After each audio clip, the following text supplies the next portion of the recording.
Hold on, I don't know if we're live yet. This fucking Instagram shit is so annoying. Mine says live. Yeah, I think we're live on YouTube, but we are. We are live on Instagram as well. Wow. I just did it right. Yo, what up, y'all? Crazy boxing weekend. We are here with Punchlines and Willie. Yo, Willie and I are a little tired. I'm done. You may have saw us. You may have saw us on TV. We're famous, right, Punch? Bro, I definitely saw y'all on TV. I geeked the fuck out. Yeah, we was right Yo, there. yeah. So this weekend we didn't go to the Amanda Serrano Katie Taylor fight, but we were at the Berlanga Sheeraz and Shakur card, and thank God we went because what a fucking card it was. It was worth it. Oh, real. so worth it. So Probably worth the it. best card. Like, this isn't even hyperbole. That's probably the best card I've seen beginning to end, to be honest. Dude, I was gonna say that definitely like the past like 3 years, I'd say, beginning to end. Yeah, that, Like, we had that emotional roller coaster, bro. That was insane, dude. That was And you guys like- were right there, dude. That's so fire. yeah, I'm very look. I got my little we got a little ringside It's pass. crazy. I was gonna Yeah, we rock should my we're, shit. we're official. I might sleep with this on. A whole box, everything. Yeah, I'm not gonna Yeah. lie, yo. When you sit there, like we've sat ringside on the floor a bunch of times. Yo, Turk and his promotion hook it up. You get free ring magazines, free Yeah. this is like a collector's item. It came in like a special collector box. Like Yo, it was pretty cool. I got to give Turk that, and you know I don't give Turk credit often, but this card really cemented him. Okay, you're doing the right thing. Yeah, that's awesome that you guys got to experience that. That's so sick. so it was- shout out to the ticket guy. I don't want to say Yeah. his name, but yo, Nah, Jim Boone, man. Jim KO Boone. tickets. Yo, if you need tickets, go to Jim yo, Boone shout KO out tickets. to Jim Boone, man. Cool guy. He was there. Shout Yeah. out to my other boy Nick. we Yeah, just yo, met. tell him about we just gotta recap the fight quick before we get into it. But tell Punch and the fans about the dude Nick next to us. All right, so Nick is some financial guy, man. He's a cool guy.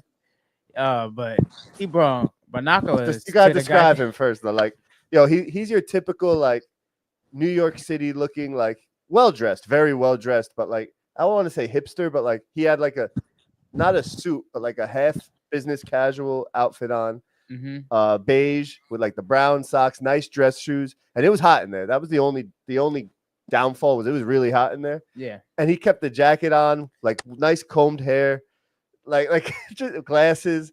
Nice guy, awesome guy, real boxing nerd, bro, just like us. Real legit New boxing. Yorker. Yeah, That's like how you know you're a real New Yorker. You don't even know how to drive. yeah, you don't know how to Like, drive. Like, he's almost 40. Wait, he said how old he said? you were talking to him. He was like 40 years old or almost 40, and he never had a license. But yo, he did some shit that I'm sure you've never seen. I've never seen. I don't think anybody's ever seen this shit. Yeah. Go ahead, explain Had it. binoculars. Remember where we're sitting. On the second row, Like and like high tech binoculars, so you can zoom in. Had 2 dial-ups, extra lenses. Is like I'm like wait, and he already got glasses on. And He already got. we didn't know why, and we're like, yo, this guy's a little weird. What's You want going a on? fucking safari, bro? What do you have? But Willie tried it. So Willie was like, I gotta try this. Like, what do you? And he knew his boxing, dude. Like, it was crazy. He knew his shit. It was He knew cool. people, It was he knew real cool everything. as hell. So Willie asked me, he's like, yo, can I try? And what'd you see, Willie? Bro, I ain't gonna lie. That's a different experience. You could see every punch close up. I was staring at Shakur's Yeah. face. I was staring. I was like, yo, Shakur, you see me, bro? I see you. I see everything. Like, I see you snot flowing out Yeah. everywhere. And like, it kind of made sense when I was thinking about it. Like, think about, okay, we're close, but now you're kind of in the ring with them if you're that close. And you know, Literally. binoculars are like HD vision. Like it's like looking. Yeah. So I see why he does it because Yeah. that shit was cool as hell. I was like, yo, wait, hold on. What are you doing? He's like, yo, you never Yeah. tried it? Here. I'm like, yo, that's And bro, I don't want to crazy. paint him as like a nerd because he was cool as shit. He was like he was just a boxing nerd. He was a nerd with his boxing, which is the people we like. So it was like it was awesome, bro. Yeah, but and where he went to, he said he went to Fury. Oh yeah, Tyson he and went to Fury, Usyk right? Fury 1, and he said that was crazy too. Yeah, he went the first one, right? Yep. He was like, Wasn't that's that I'm, shit like Germany? he or went something? by he went by himself. Saudi, I think it was in Saudi. Yeah, he went to Saudi to one of Yeah. the fights. He was by himself too. Yeah. I'm like, yo, you are crazy, but he was like. But let's talk about the venue itself first, and then our experiences, and then we'll get in the fights. We have a lot to talk about today, people. It's probably going to go over an hour. We're going to try and keep it as short and quick as we can, but it's definitely going over an hour. There's too much to talk about. We're going to obviously talk about the Serrano card. We're going to talk about the card of the year, probably, or maybe the century, you could argue, which was the one we were attended, what we're talking about. And then we're going to preview this coming Saturday is a full day of boxing.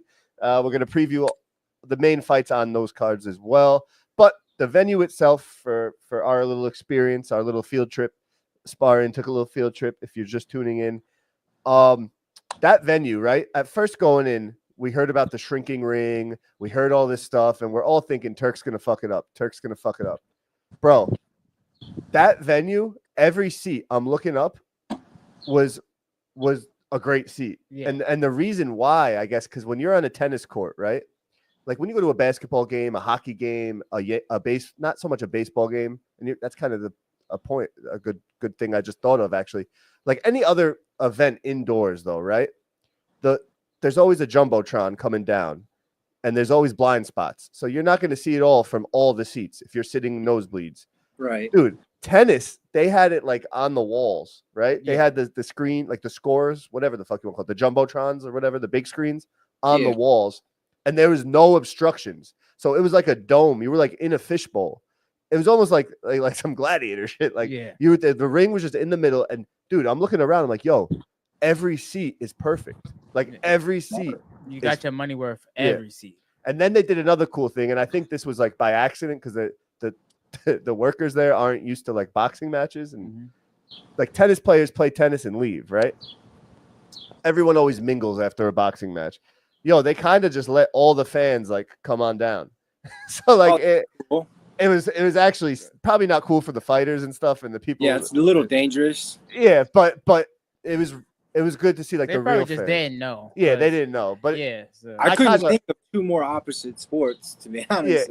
Yeah, total opposite. But I'm not gonna lie, dude. I would 100% go to a fight there again, and even if we weren't sitting ringside, which obviously we're gonna try to, but if we weren't sitting ringside, there's so many. Every seat is good, dude. Yep, every fucking seat was good. And we're not the only ones that said that. We're like, wow. The only thing was it was fucking steaming hot, but you forget you're outside. I was gonna say it was like the way it looked on screen was that it was outside, but like it was like the perimeter of the stadium was open, and then there was like an artificial roof thing? It looked like a tent almost, like a giant high quality. It like kind of looked like tent. It was closed, but you wasn't closed. You were still outside, and then there was bugs flying on this girl's head. I'm like, a bug flew in the ring, and I've never been to an outdoor pro fight, so that was kind of cool to see. They flying. You know what I'm saying? They probably was taking some Shakur sweat in. You know how I knew though? I really felt that we were at tennis when we were ordering drinks, right? Because I imagine like tennis fans don't drink like boxing hooligans. So I'm like, we go get the drinks. Yo, the cups were tiny, man. Same price, but tiny as hell. I mean, that was $20 a cup. Yeah, $20. It was like it wasn't a Dixie cup, but it was like one up. Like it was it was trash. Another thing Turk did that was amazing. I got like honestly, I'm Team Turk now. This experience, he's learning and he's doing the right things because these fights got rolling, dude. He got rid of the fucking concerts, which was huge. Yep, major. Yeah, it wasn't that much downtime. No, dude. The what was the first fight? Was it Subriel? This guy. No. Who? It was a Japanese guy. Yeah, so we walked in. We got there a little late. We didn't get to see him. We walked in on him knocking the dude out. Yeah. And I kind of figured that because he didn't get a knockout last time, and the ring is trying to push him. Yo, his shorts were fire though. Yeah, those shorts were fucking fire. Who was it? No, Subriel wasn't the main. No, Morel. It was Morel. It was Morel. Yo, so it's still daylight out, and we all of a sudden I'm like, oh wait, that's the Katev guy. He's coming out. Holy shit! It was early. And daylight, I'm like, oh, they're getting this rolling, and it was good actually because I got a good night's sleep. I got home. We ate, and I got home at 2:30. Like, we got early, kind of early. 2:30 in the morning, which is usually after a boxing fight. Yeah, when you decide like to take the train late. How many people were there when that Morel fight was on? Because the fight before that bitch was empty. So that's the only, I guess, downfalls. I guess boxing fans didn't really expect It's gonna be on it time. to roll like that. Yeah. But going forward, if he's gonna be in the boxing game this long in America, get there early and see all the good fights. Because it was fucking. Yeah, people probably was just They were like late coming and, in or it was middle. hella traffic right there too. Yeah, Like, that's another gripe, I guess. We got there at a decent time. It was hella traffic, Yeah. crazy. You had to park at City Field. On the way in though. On the way in, They know it was so close to City Field. You could walk. Yeah, right, walking distance. Yeah. Or I didn't know right that next either. door. I never even seen that building. I Yeah, don't even know where me that's neither. at. I still don't even know where it's at. I would, and everybody agreed with me that went there. 150%. They should throw more boxing events there. Yeah, that was awesome. The only thing is, it's probably that thing is only at summertime, probably. Yeah, definitely. Yeah, you can't do that shit in fall, winter. No. Fuckers will get pneumonia. But dude, it was sick. It was sick. Yeah, that show was crazy. So we went. And again, this is gonna be a longer show because we're gonna talk about our experience and then chop up the fights and go into detail. But we went and we rose my first ever co-host is why the Spar-Inn started. My good dear friend Fossil. His name's actually Fossil. But we rose him from the dead. He came. He's a real boxing fan too. And I got to give him some credit. He was so starstruck. Like Willie and I, we're still starstruck, but we just got used to it in a sense. I'm used to just going up to them now. Yeah, like chop it up. We were like, "Yo, Fossil, can you take a picture?" Who was it? Who? Oh, it was fucking Abdullah Mason. Yeah. We're like, "Yo, Fossil, can you take a picture of us and Abdullah Mason?" He was like nervous, fumbling the phone, and we're like, "Yo, chill." I just take the. But I get it. It was good to see. Like he had a good time. Everybody was chill though. Yeah. All the fighters were every chill. single one of them. I ain't gonna lie. Shout out to Yarde. Yeah. Oh, man. Anthony Yarde.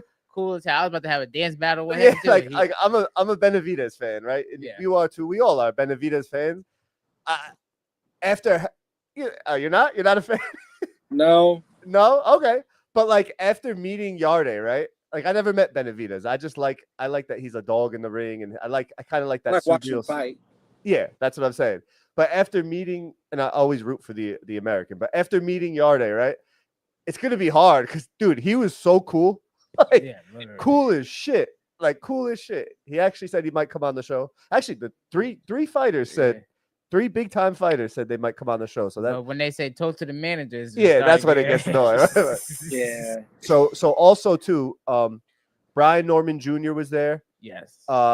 He actually when we were leaving, he's like, "Yo, what's your podcast?" I'm gonna hit him up and try to get him on the show. So it's just good to. And again, no promises. I don't. They don't owe us nothing. No, but, yeah. Definitely. I think Brian would definitely come on. He actually like, he made shows like, what podcast name? Yeah, he probably seen it. I noticed he's looked at our stuff too. If that's him running his shit, but the only thing Turk didn't think about, or maybe he did because he loves the drama, was the seating assignments. Oh yeah, the drama. Yeah, they did smart, good ass job. It worked. They love the drama, but then. I did not know Remy Ma was out there. She was out there. Walking out. I did not know. Yeah. I did not see her, bro. And Clarissa I was thought there. they were just overplaying the song. So you know the drama with that, right? The Remy Ma and Clarissa Shields drama. I can't keep up with everybody Clarissa. True. That's totally true. Well, you know, Papoose and Carissa's together, and Remy Ma. And Papoose was together and shit, and you know they got this whole fake beef. They got real beef, I guess. You know, talking shit to each other and all that. Like it's like rat beef. Yeah, well, pretty much. Whatever the kind of. They got a boyfriend in common. Yeah, a man in common. They just left each other for different relationships. But they both were like talking a lot of shit, going back and. Well, actually, Remy Ma was just talking a lot of shit, going back and forth, and then some happened. I guess they have a kid in common, Papoose and her. Long story short, it hit the real tabloids. It hit the real world. Like it was all over the media. And she was there. I guess she's from Queens, right? Is she from Queens? I forgot where she's from. Whatever. She's from New York. But Clarissa was there. Because she's like super cool with Nas, and Nas is for sure from Queens. Yeah, I think she might be from Queens. But she's Terror Squad, so she was gonna be there anyway. So. But it was Clarissa's show. Like it was her Remy Ma's hometown, but Clarissa's house because she's a real boxer, obviously. Yeah. You're when you're surrounded by boxers, like she was in Clarissa's domain for sure. Yeah, exactly. Yeah, but they had Remy on the other side of the ring, and her and Shields is on our side. What the fuck is Rainy gonna do anyway? Like, what is she gonna do to Clarissa Shields, bro? She does like she is a little hood though in the street. Yeah, in the streets. You gonna tell me Clarissa's not hood? Like. No. Clarissa's hood. Shooting somebody. Yeah, but like when you're home, hood blood. You gotta stay in your hood. Like that, you can't go hood for hood. Like, yeah, you might. Clarissa might snub somebody, but she get jailed just for her hands is illegal, right? They illegal? Nah, that's not a real thing. That's not a real thing. No. Oh man, I thought that was real the whole time. That's like motherfuckers that see red, bro. That shit ain't real. It might not help like a court case, but it won't. It's not real. Oh, I thought that was a real thing, man. But nah, so not only those seats though, but then go ahead, Willie. Tell them who we were in the middle of. So behind us, I'll go shit. Yeah, we was in the middle of So Brian Norman Jr. was to our right. We had They had him that close to Haney? Yo, so Richardson Hitchens is right behind us. Right behind us. Haney is just to the left. So we're like, I'm sitting there and I'm like, we're in the middle like a triangle love thing going on. What the fuck? I stood up. I said, I'm too white for this shit. I'm too white for this shit. And then Debo, not too far behind. Yeah, yo, tell him about Debo. Yeah, we nicknamed him Debo. What happened what he did to Brian Norman. He don't. So that was Devin Haney's security guard, bro. So have you? I think his name's Tank. I'm not gonna lie to you.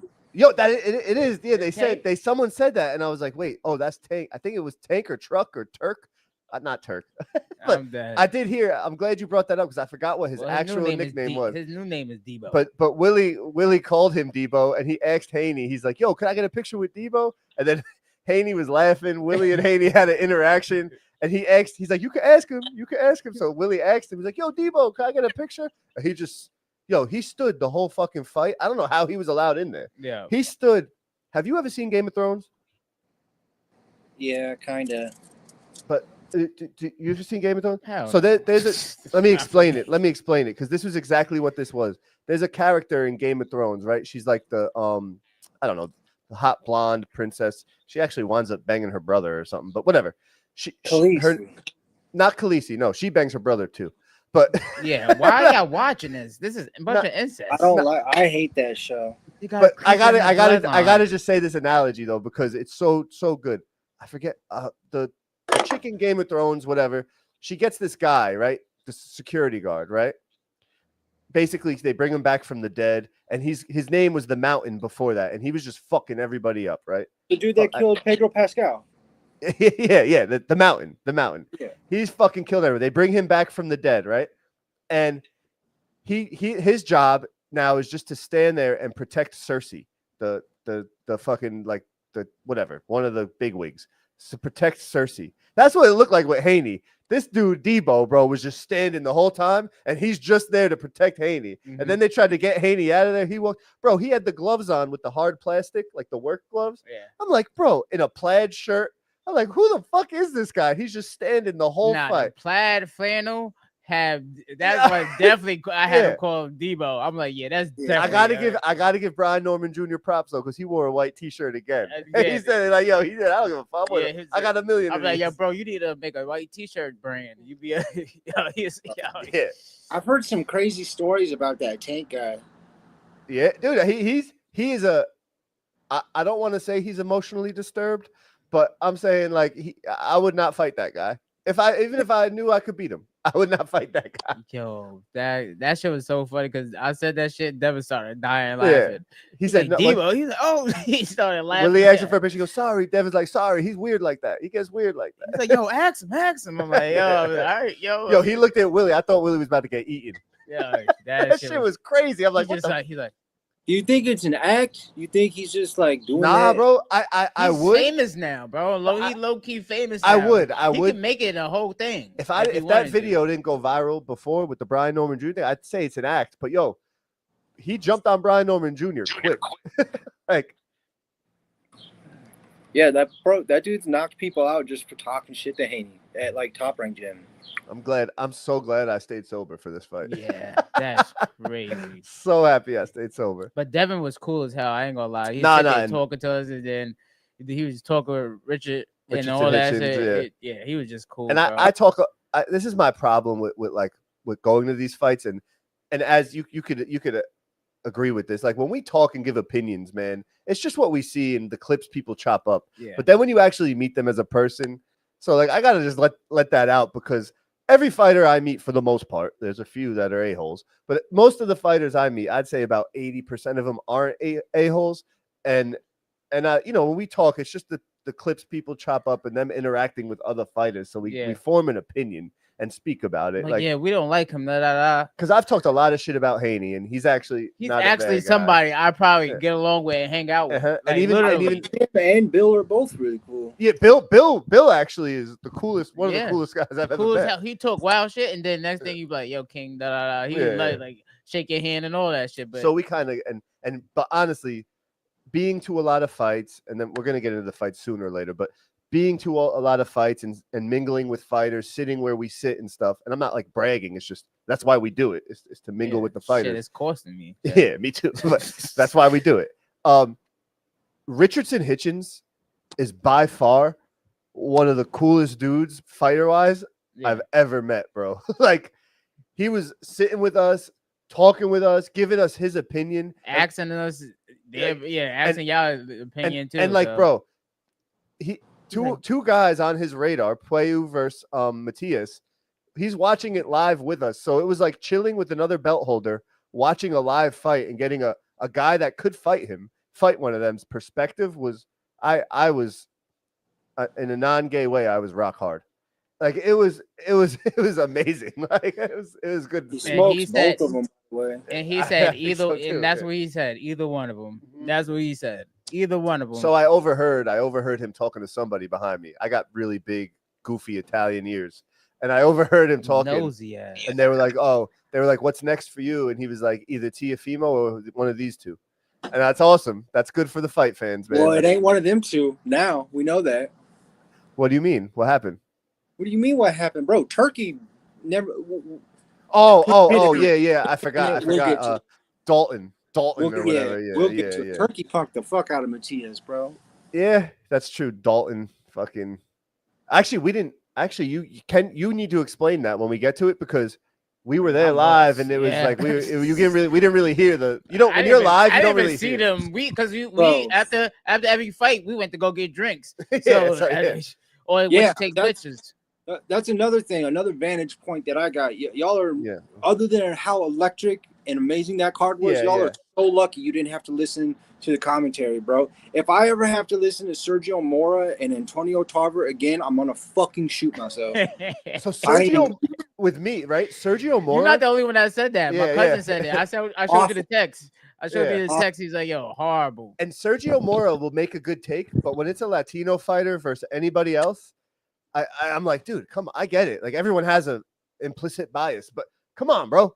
like what the fuck, man? I want to see what my cousin is. And Tarver was like, I don't know. Tarver's got to be the smartest guy on the broadcast, and then not to top it off, they have Mannix. It was just like, you know who's really good, who was on, and we're going to talk about it too. We're just going to go on a rant, whatever. Andre.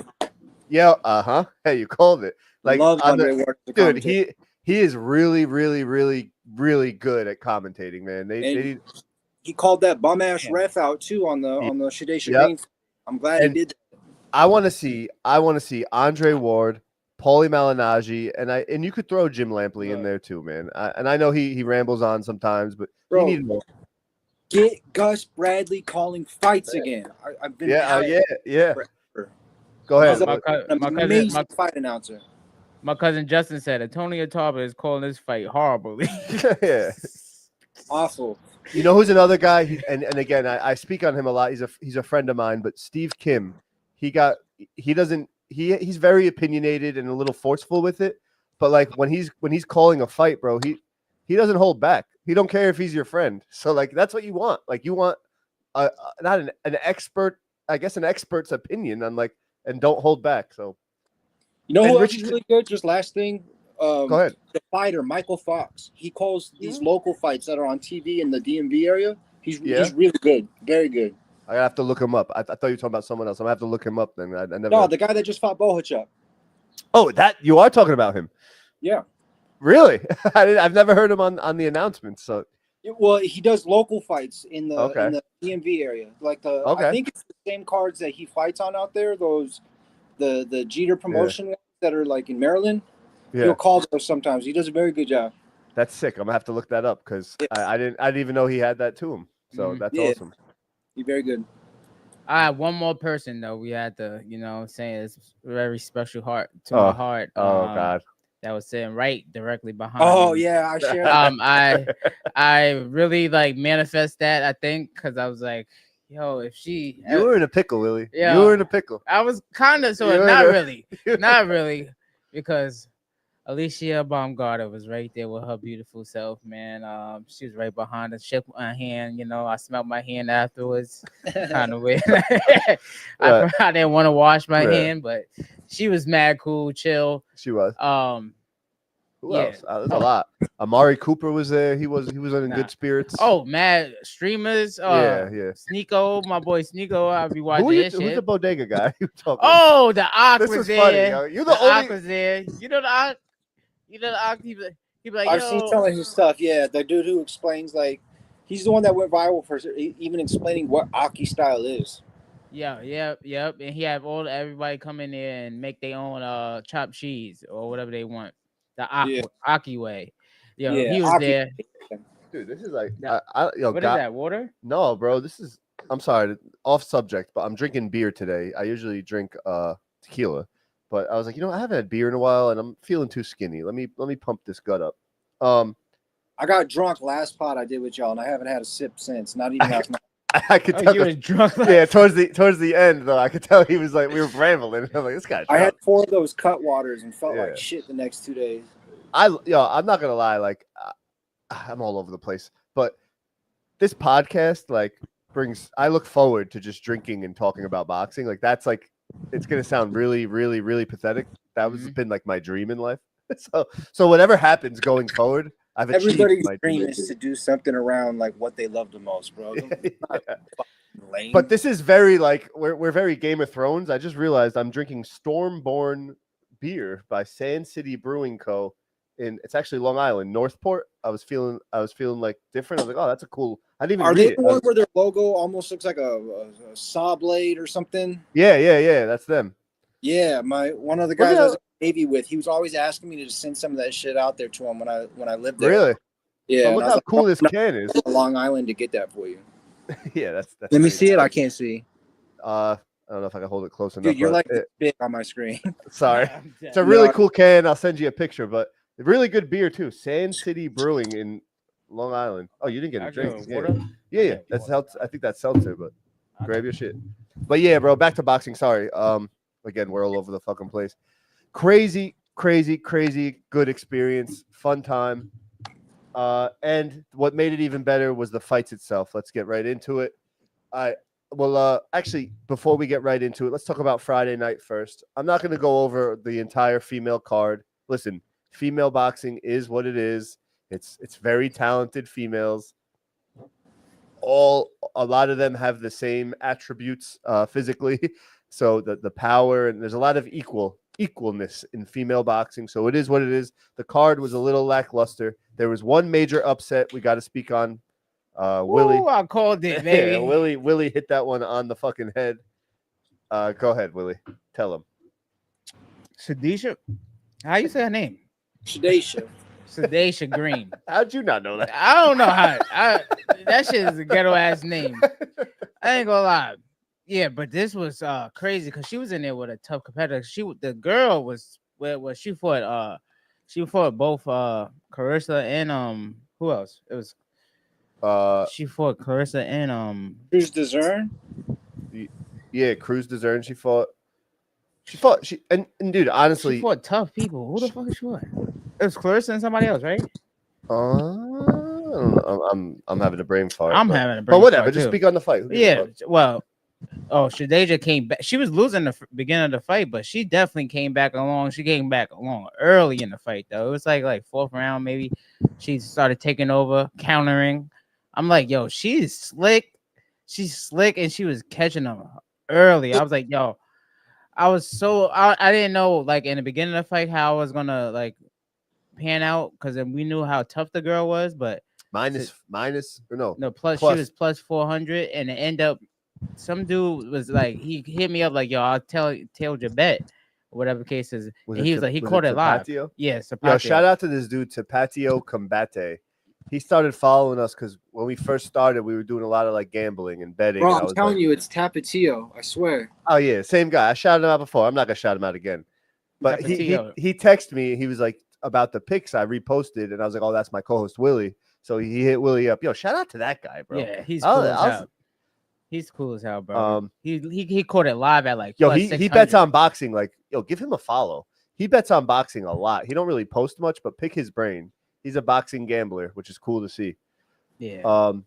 But yeah, that was a big upset. Willie's parlay almost hit, man. Bullshit. And we would have went out after this fight if it hit on Saturday. Right? Yo, fuck.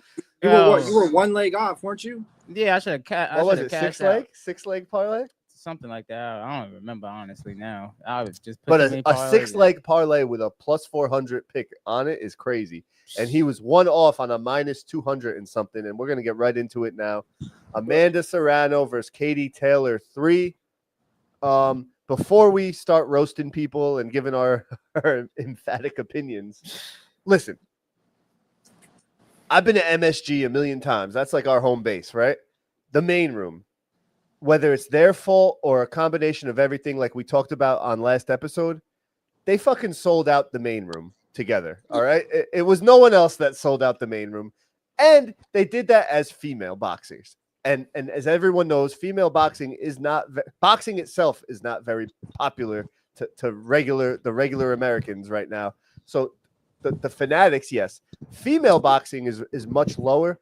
Bro, they filled every seat, it looked like it anyway, in the main room. I don't know what the numbers were, but that place was fucking electric. We spoke loud. And we spoke to a few of our little podcast cronies. Everyone run around. They were like, yo, where were you guys? That place was crazy. So we gotta give them their props where it's due. But that's what happens when the best fight the best. And I will say it was a very lackluster fight. Punch, go ahead. What do you think about it? Don't be too mean. No, I'm not gonna be mean. I just I was frustrated because it's like the first two fights were amazing, which credits to them for that. So it set our expectations high for this third one. Yeah. I think they knew each other too well. I think Amanda's power made Katie timid. Maybe Katie's head from the last fight made Amanda. I don't know, but Amanda is the same thing Willie was griping about. Like, don't wear those Jordans, and she looks looked slow. Her angles were bad all night. Yep, and that also could be like the footwork, like getting angles is footwork. Not that she has bad feet or slow feet, but like the shoes are gonna. Though. Yeah, and the shoe Jordan 1s flat. They're for like skateboarding, bro. And they're heavy. Like, I know they were made for basketball, but they're not made for cutting and stuff. They're Jordan 1s. They're not even made for basketball. Yeah, Jordan's been out forever. Like Converses, they're basically a Converse sole. Like, she should have just did what Berlanga did. You see his 5s? Oh man, them just Hey, shout out to TSDK Customs for making those, by the way. Those were fire shoes. Yep. One of Berlanga's fans actually, off topic. Well, not off topic, but the guy sitting to the left. Willie was like, damn, he got the 5s on. Bro, this guy was a Berlanga diehard.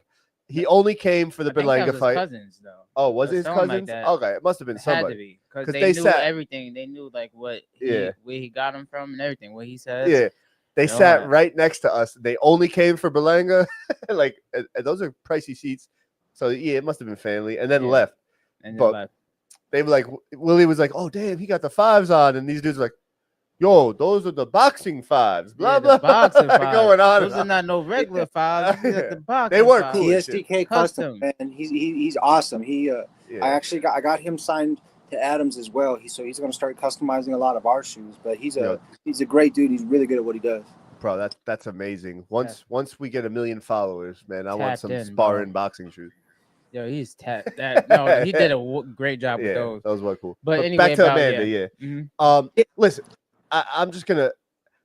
She chose a bad. There's a bunch of things I think went wrong. One, she chose a bad spot a bad time to change her style up or do a switch up. I understand the team was trying to make something different, but you can't fight an Olympic gold medalist in an Olympic style when that's not your style. Like, you know what I mean? She also, not only did she change her style for that fight, but when it wasn't working, because it wasn't, she didn't change her style in the fight. She kept doing the same. Like, she was so predictable. Katie would escape to her left, to Katie's left, Amanda's right, the whole fight. Yep. Because she knew what you were doing, because you would do the same things. Like, I was losing my mind, because it was like, if she would just feint and then step to cut Katie off and throw, or at least a right hook every now and then, like, you just came in with them straight shit. Or just chin down and brawl like you have been the past 2 fights where you had success. Yeah. And another thing, though, based off that is, it's hard to do that when you're such good friends with your opponent. And after 2 wars that they had, it's kind of like a Toro Gotti Ward.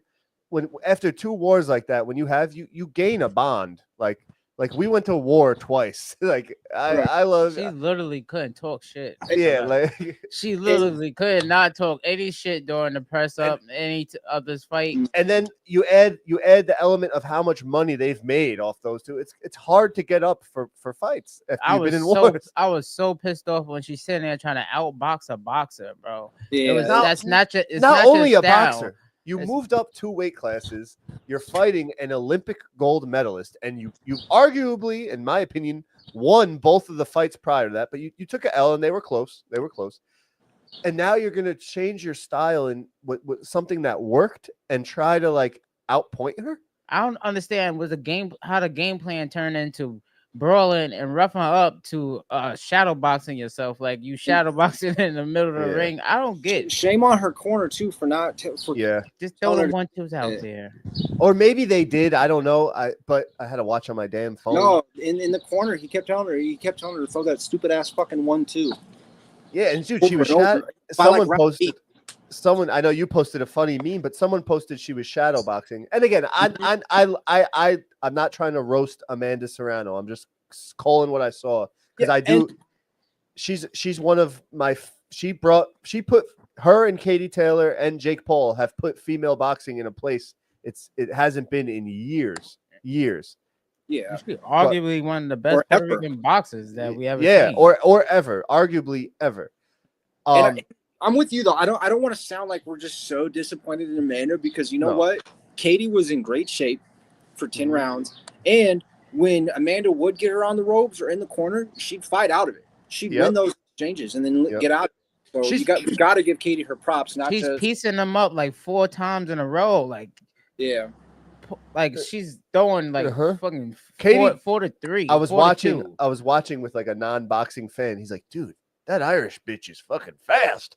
I was like, come on, man, don't call her a bitch. But he was like, dude, she's so quick. He's like, I can't see. And I was like watching. I'm like, I never realized how actually fast Katie Taylor was, bro. Yeah, she's fast. She get out of there. She moves. Her feet move. So she's Olympic. She's a gold medal. She was sitting there check hooking every time, or she would throw the right. Wait, is the right or was she a southpaw or orthodox? She's just she's orthodox. She's orthodox. Yeah. So she was throwing the right on the way out, catching Amanda Serrano while she's going her way that she needs her to go. She controlled everything about that fight. Yeah.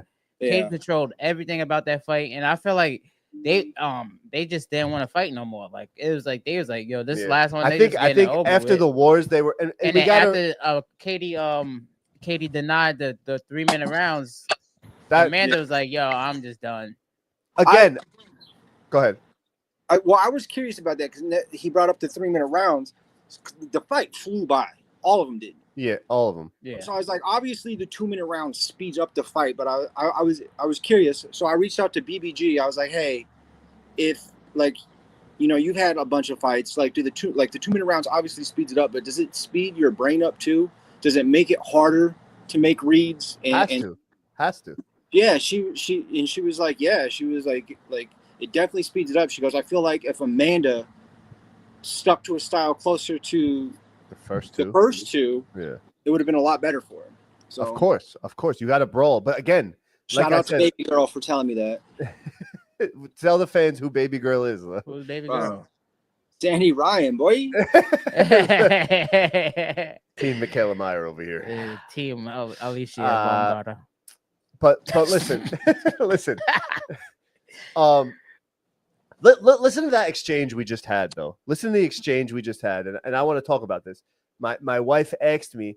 She goes, Layla Ali or Clarissa Shields, who would win? And I was like, think about how far women's boxing has come. My wife she hates boxing because it fucks up our relationship. She hates boxing, and she literally said on the couch asked me that like 10 years ago, 15 years ago. You'd never hear that question ever. Mm-mm. You'd never hear that question. So props to all these females. Props to Amanda Serrano, Katie Taylor, Clarissa Shields, your baby girl, Sandy Ryan, Alicia Bonga, my baby girl, my future ex-wife, Michaela Meyer. Shout out to all these things because we're talking about women's boxing, bro, and that's a win in itself. Yeah, shout out to everybody. Sugar Neeks. Yo, shout out to all of them. Shanika Johnson. Shanika, no. She got the all of them, bro. Black name, bro. And you know what my answer to her was? I was like, listen, Layla Ali was great for her time, and I hate the arguments of the greats now versus the greats of the past because a lot goes into it. You know what I mean? I hate that argument. Actually, I hate sport evolves. All sports. I fucking hate that argument like nothing else. But I will say this: the talent level now for females is way, way better and more competitive than it was back then. And that's all. I'm not picking someone, but that's all I'm going to say. But yeah, same thing with MMA too. Like, look at the women fighters now compared to when like Ronda Rousey or even Gina Carano was champion. Yeah, bro. All sports, every sport. You can't name a sport that wasn't. You know what I mean? It's just different eras. Layla looked good though, bro. She is healthy, bro. I don't know. She's definitely not going to win. Now, did you guys see what she said over the weekend too? Because they asked about if she would come out of retirement to fight 20 million. Lots of money or something. Take 15 to 20 million, which is not going to happen. I'm not trying to like hate on Layla Ali though, but like if her name was Layla Puma in that era, in that time, like would we be talking about her like this? She don't need to be coming out of retirement anyway. No, and there's nothing against her. I'm just saying like that helped. And unfortunately, she's extremely talented. She was a professional. That name. No, she might need to come out. I ain't gonna lie. Now if you're thinking about it, no, because the men is doing it, bro. The men is doing it. Yeah, but you might as well let the ladies do it too. The talent differential is crazy. Clarissa is so fucking good. Don't fight Clarissa though. Clarissa is that's the only one she's coming out for. Yeah, Clarissa's so good, bro. Clarissa, she ain't gonna fight. She's bugging. Clarissa Shields is. I need to attest to it. She is so fucking good, bro. Yeah. But yeah, you know, I again, this is going to be a long show, so bear with us if you're listening in your car that you missed your payment on. But again,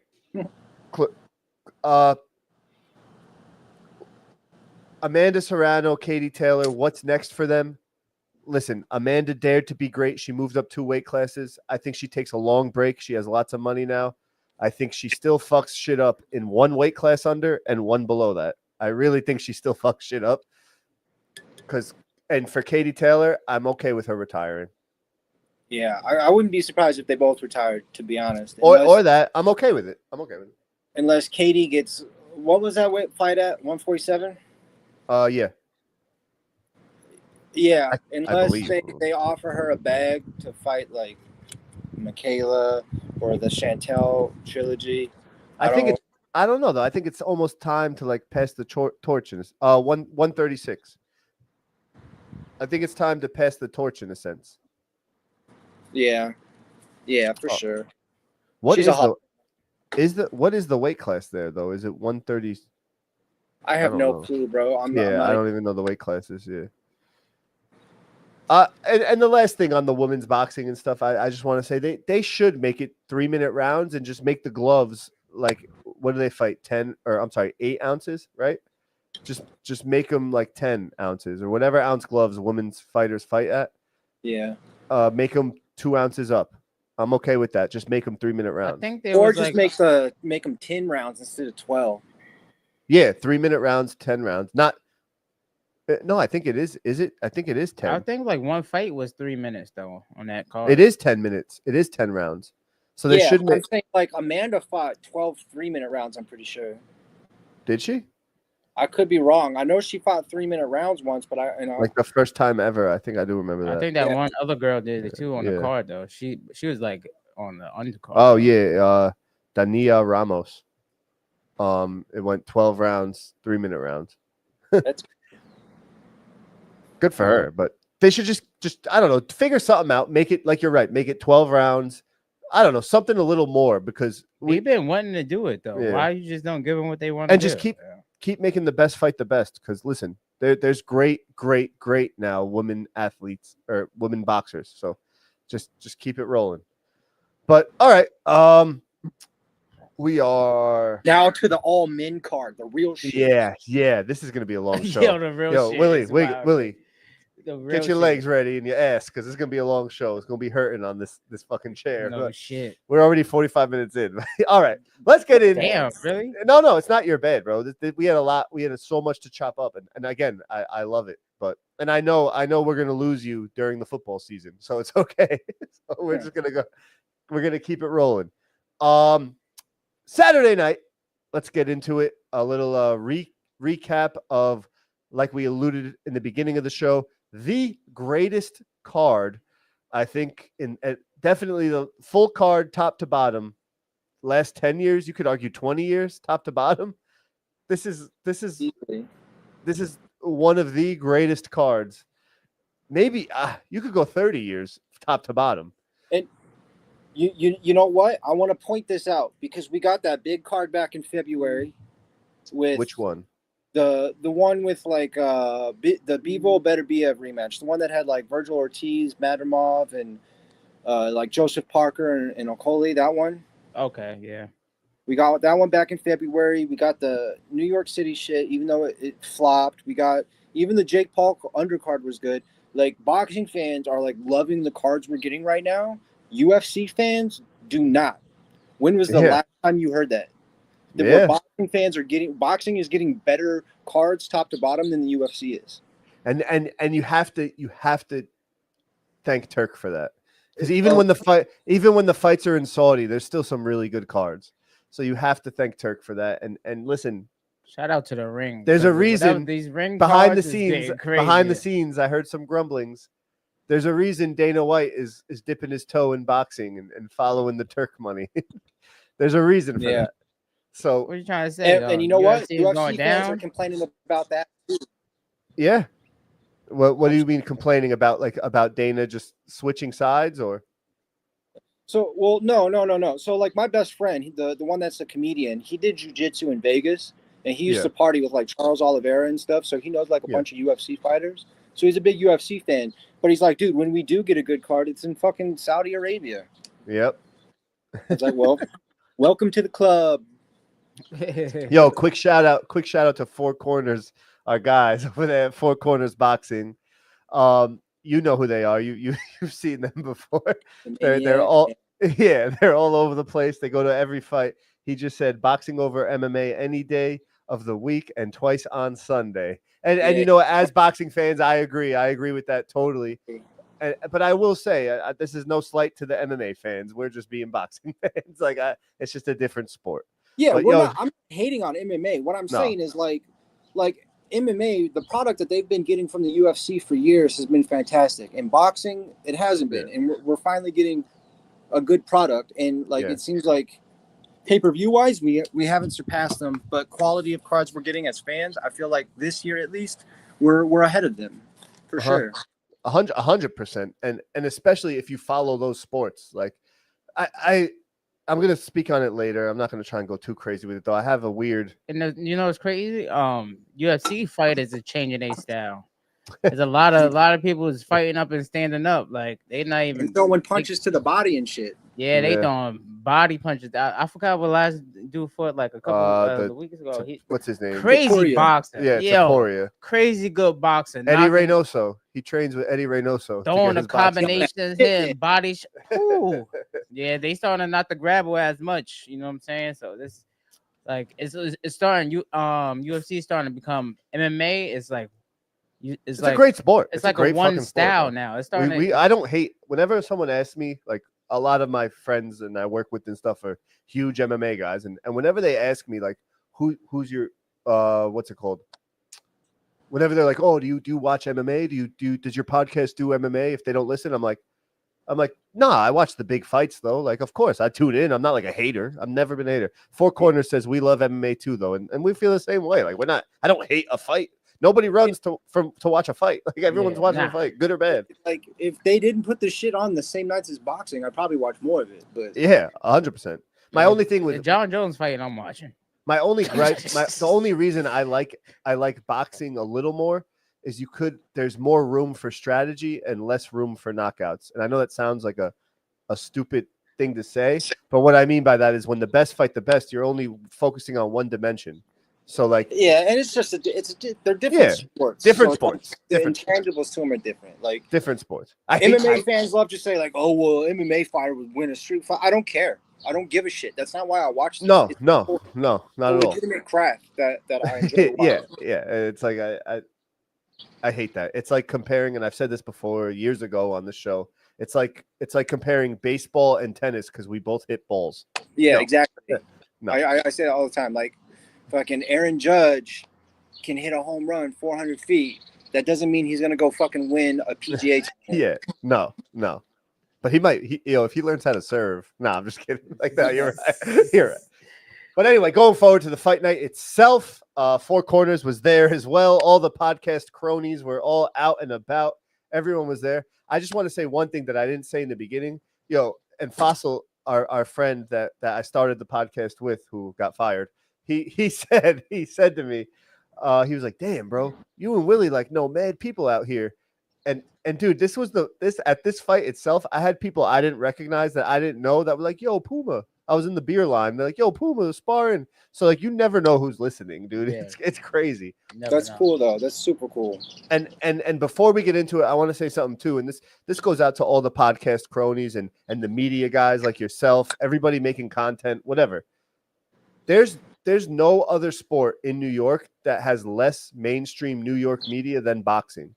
Like, there's no like real ESPN push. You didn't see the best card I've ever seen on ESPN, right? ESPN, yeah. The problem with New York when people go to other teams is the media. They hate dealing with the media.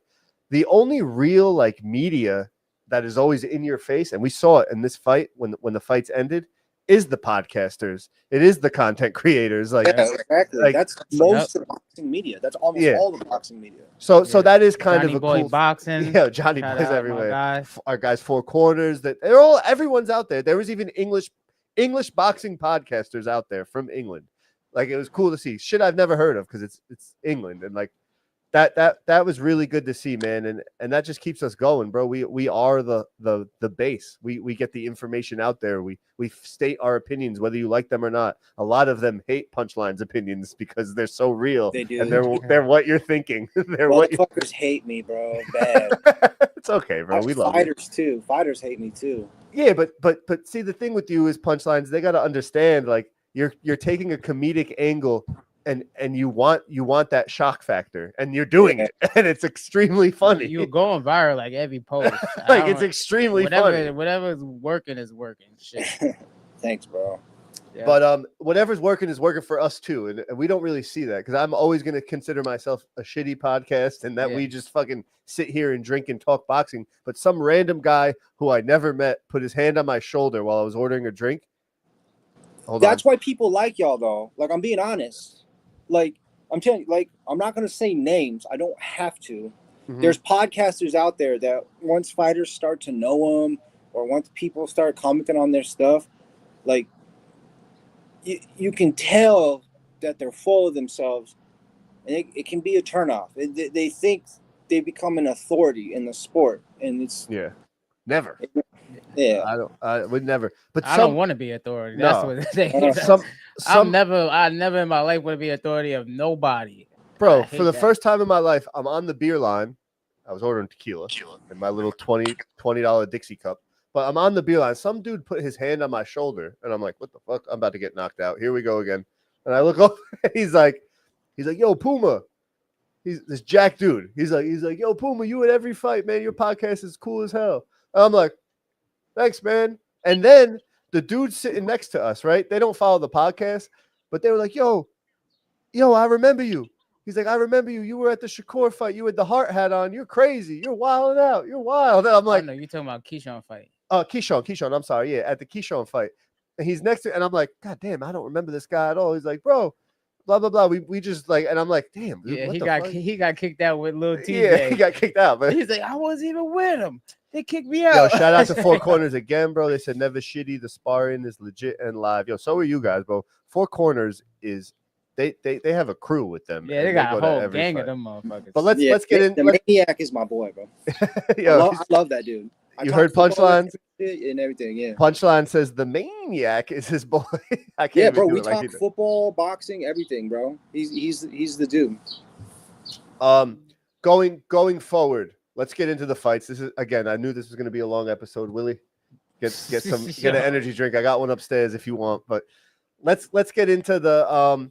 We're not really going to talk about the Asian dude who fought on the initial fight. He knocked the guy out. He smokes that dude. They set that up though. That's crazy. We end up seeing him. We were walking in, in Manhattan. Yeah. They kind of set that up for him. But you know what? But it's second fight. Like that's who you fight in your second fight. I think they kind of jumped the gun too. They made him like a Ring magazine ambassador. Yeah. That was really leaning into him hard. Yeah. So whatever. That's cool for him. Bro. Yeah. But David Morrell versus Imam Kateev. I don't know if I'm saying that right. Let's just get very close fight, very good fight. Hats off to Imam Kateev. He was what we said about him, and maybe even a little more, in my opinion. No one's gonna want to fight that guy. He's gonna enter the realm of super high risk, super low reward. And I don't wish that on him because he is exciting to see. Yo, he's built like a more ripped Canelo, that low center of gravity, the not in a weird way. I said he reminded me of Gassiev. Yeah. You can see every fucking muscle in his body. This shit is retarded. Well, I wonder if it's because of that shit. Yeah. There's some rumors going around. He was with Reynoso. I don't want to get into that too much because it's so confusing. And like whenever PEDs gets brought up, people have very strong opinions on it, as they should. He looked a little. I'm no expert in fitness, but he looked a little girthy. Yeah, I'll put it that way. He was big.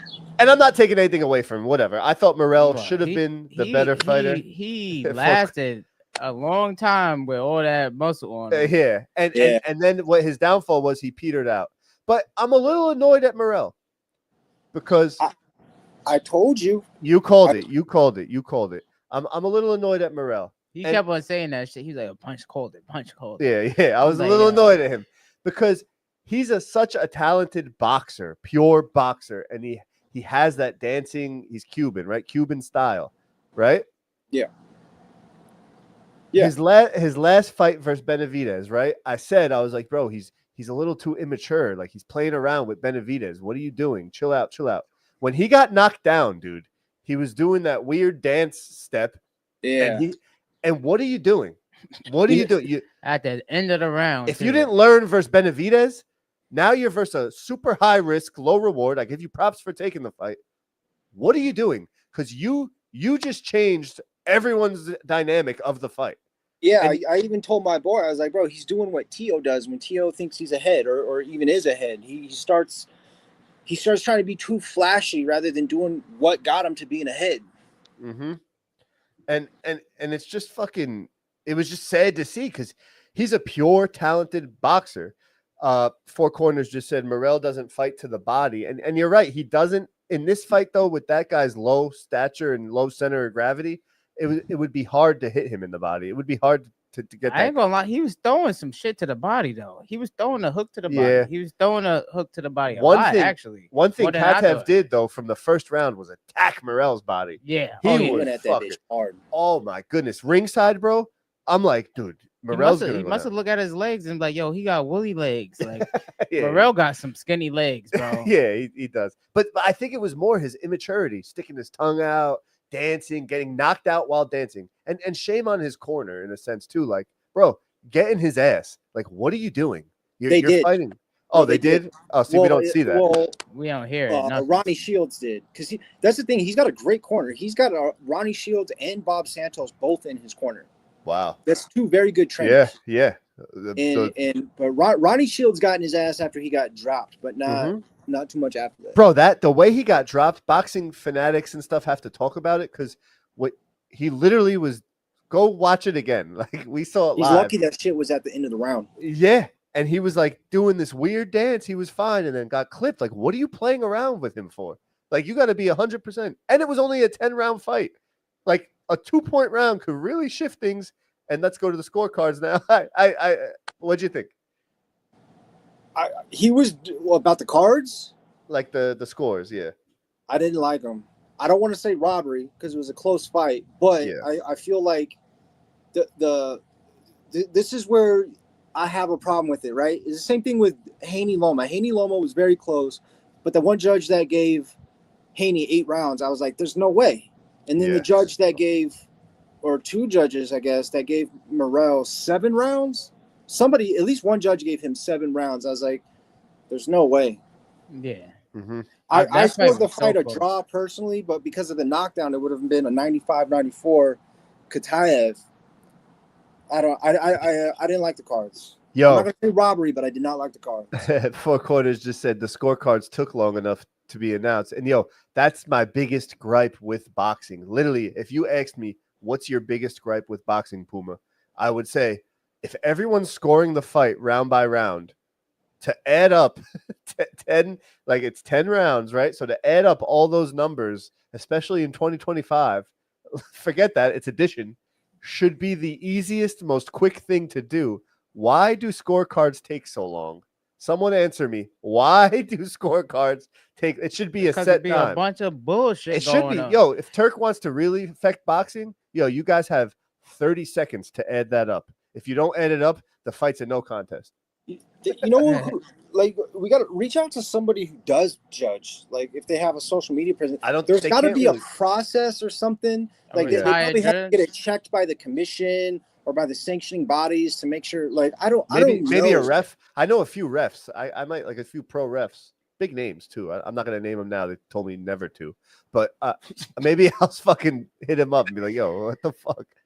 Nah, but yeah, that fight was a good fight, great fight to start it off. Action-packed fight. Action the whole time, the whole fight. Because I'm sorry.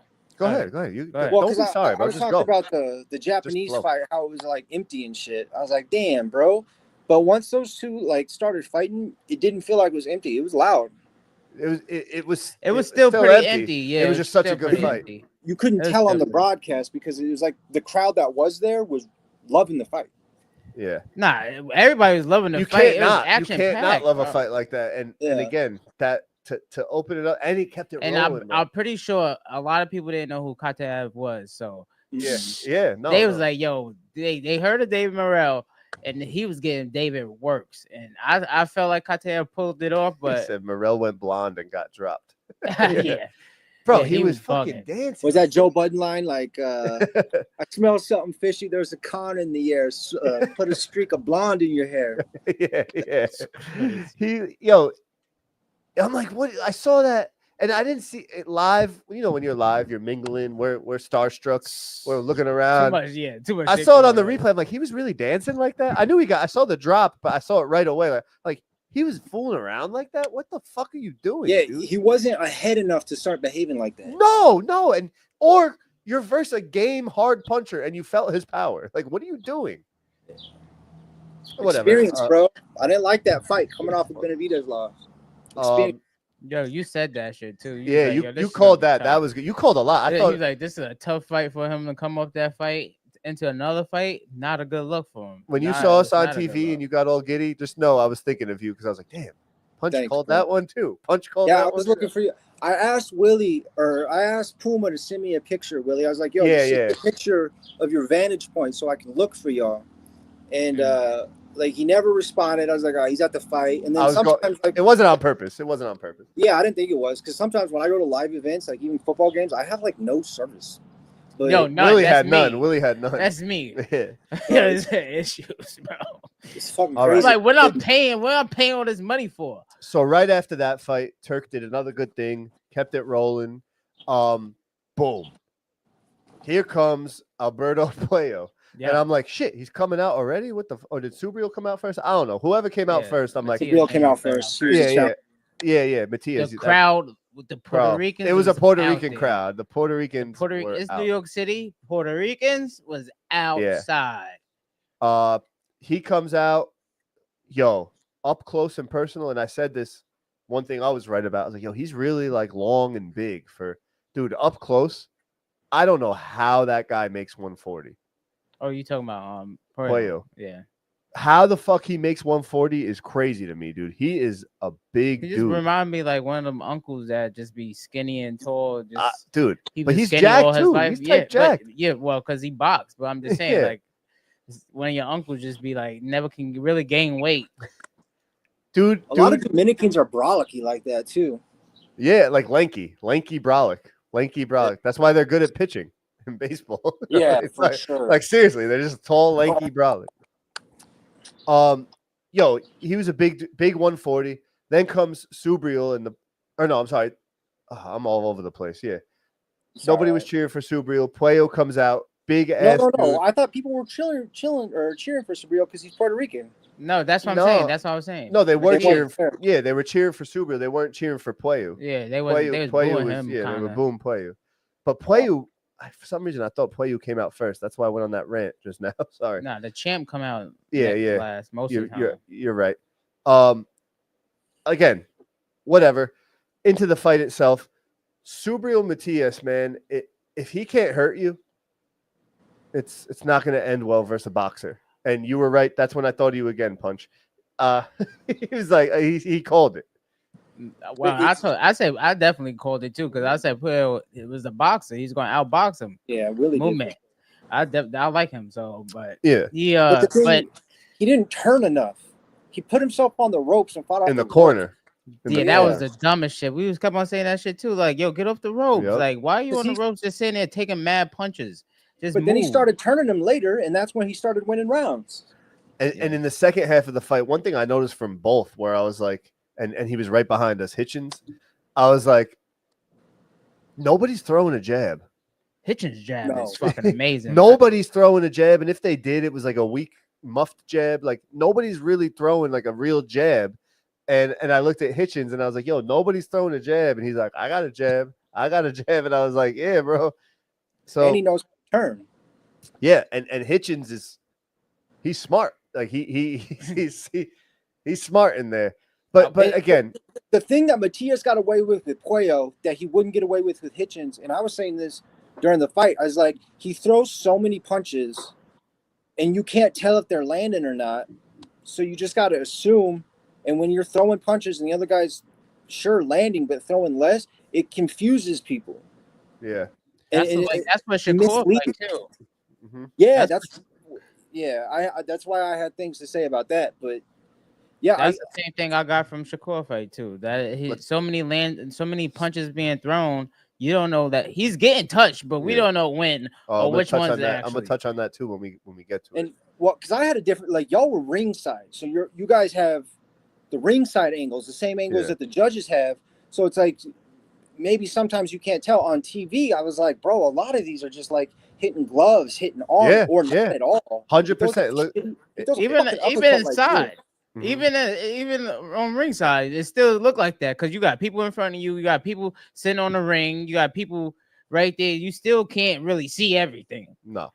Yeah. Four Corners says, I think Rich picks apart Matias. He said, I need the binoculars. He said, I think Rich picks apart Matias, wins an easy decision. I think so too. The only thing I will say with Richardson Hitchens, the only time he looked really, really bad was when the dude was in his chest, thugging it out, brawling. Yeah. Kind of like what Amanda Serrano was supposed to do. But Puello should have won, in my opinion. He had the belt. He was the champion. And what won it for me, going into the 10th, I'm like, damn, this is going to be close based on everything we just said. This is going to be close. But when the championship rounds matter in a championship fight, that's why they're there. That's why other fights are 10 rounds, and this one's 11 and 12. Pueyu turned up in the 11th and 12th and easily won both those rounds, and he had the belt. He had the belt, bro. How do you didn't make no fucking sense. They cheated my boy. They cheated my boy, bro. They cheated.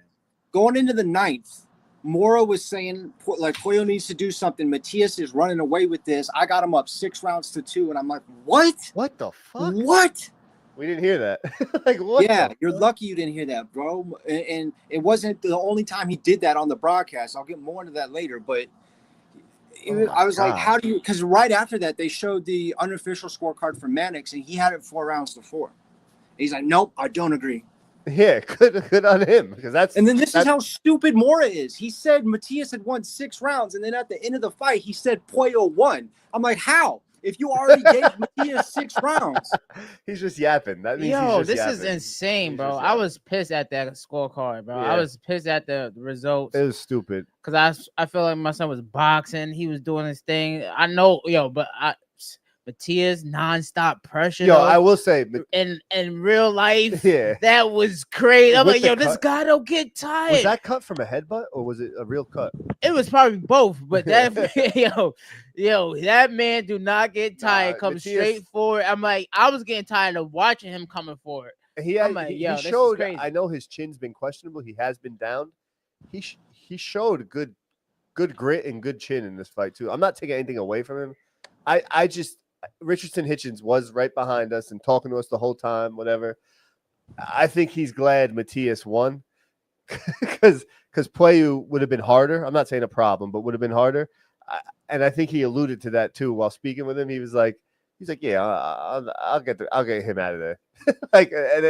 and I think he will, because he has a jab, and the one thing missing from this fight was a fucking jab. I think he's starting to have the best jab in it. Yeah, he's getting, and that's the thing. Well, I meant to do an edit because his jab was whistling like the old school fucking Nerf ball with the shit. That's why I wanted to do that one. That's how that's how Richardson his jab was fucking sounding that night. You remember the glow in the dark one? The glow in the dark howler? I love that thing. Yeah. That's how his jab was like, just like that. I'm like, that's crazy.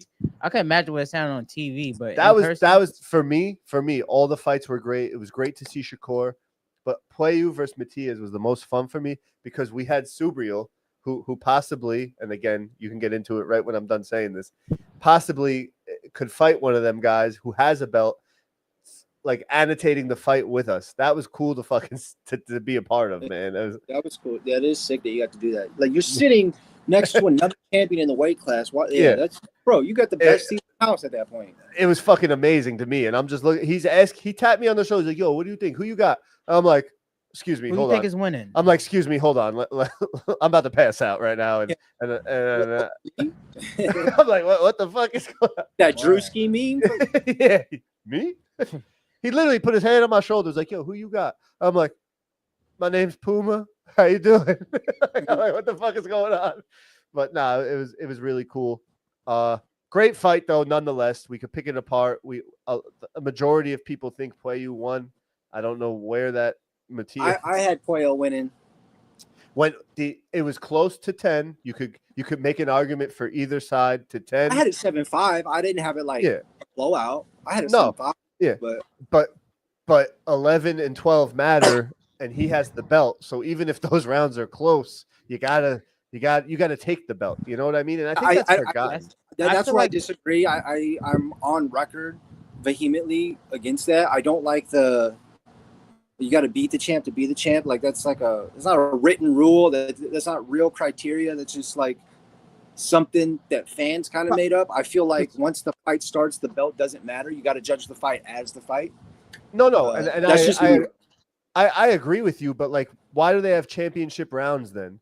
And if you win the championship rounds only in a close fight, right? Right. If there's championship rounds and you clearly won 11 and 12, I don't know what the scorecards read, but from everybody's fucking opinion, 11 and 12 was Pueyu, and you're the champ in a super close fight. Yeah. You didn't take the belt, you didn't earn the belt, you know. But Punch that goes to his point too, though. that's made up too. That's something that people just made up. Championship rounds. It's not like a real Well, thing. no, it is though in a sense because 11. There's not 12-round fight. Like why is there 10-round fights then? And why are all belt fights 12? Oh, and then maybe you're right about that one. Yeah, I think you have to do a little more. Maybe that is right. I didn't even think about that one. But, like, I mean, it did belt fights for 10 rounds or no? Not at all. Women's only. Oh, maybe those interim belts. Well, I don't even think they are. I think they might be 12. I don't care about interim belts. And we talked about this punch. And I don't. Just get rid of them. Yeah, just get rid of them. At least they got rid of the fuck. Nah, but like a real belt fight. And like you see it though, and this was a great fight. Like when the best fight the best, and it's a close fight, and then you're like, oh shit, we're going to 11 and 12 now. Like they got to dig deep. And it felt like an old school fight too. Yeah, very, very, very great fight, and it was great. Good style clash. Off.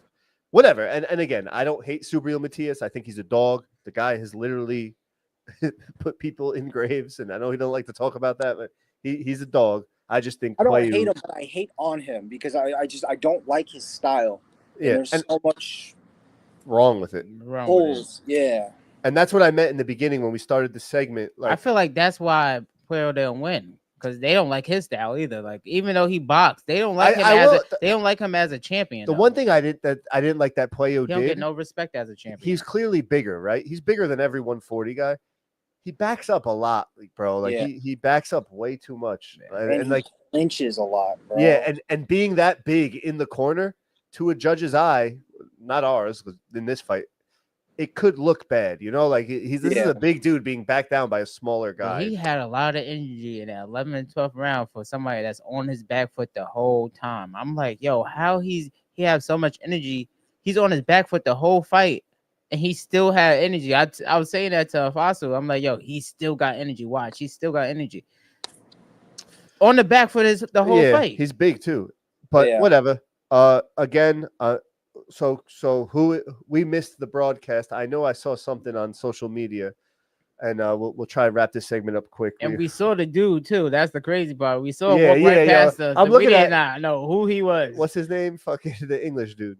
Dalton Smith. Yeah, Dalton Smith was like right next to us, and I'm like, I think I might have even talked to him, and I'm looking at him like, damn, where do I know this guy from? Well, he looked different because he's like grown out his beard and shit. Yeah. I saw that once I saw his tattoo on his neck. I'm like, I know this fucking guy. Why do I know this fucking guy from? Yeah.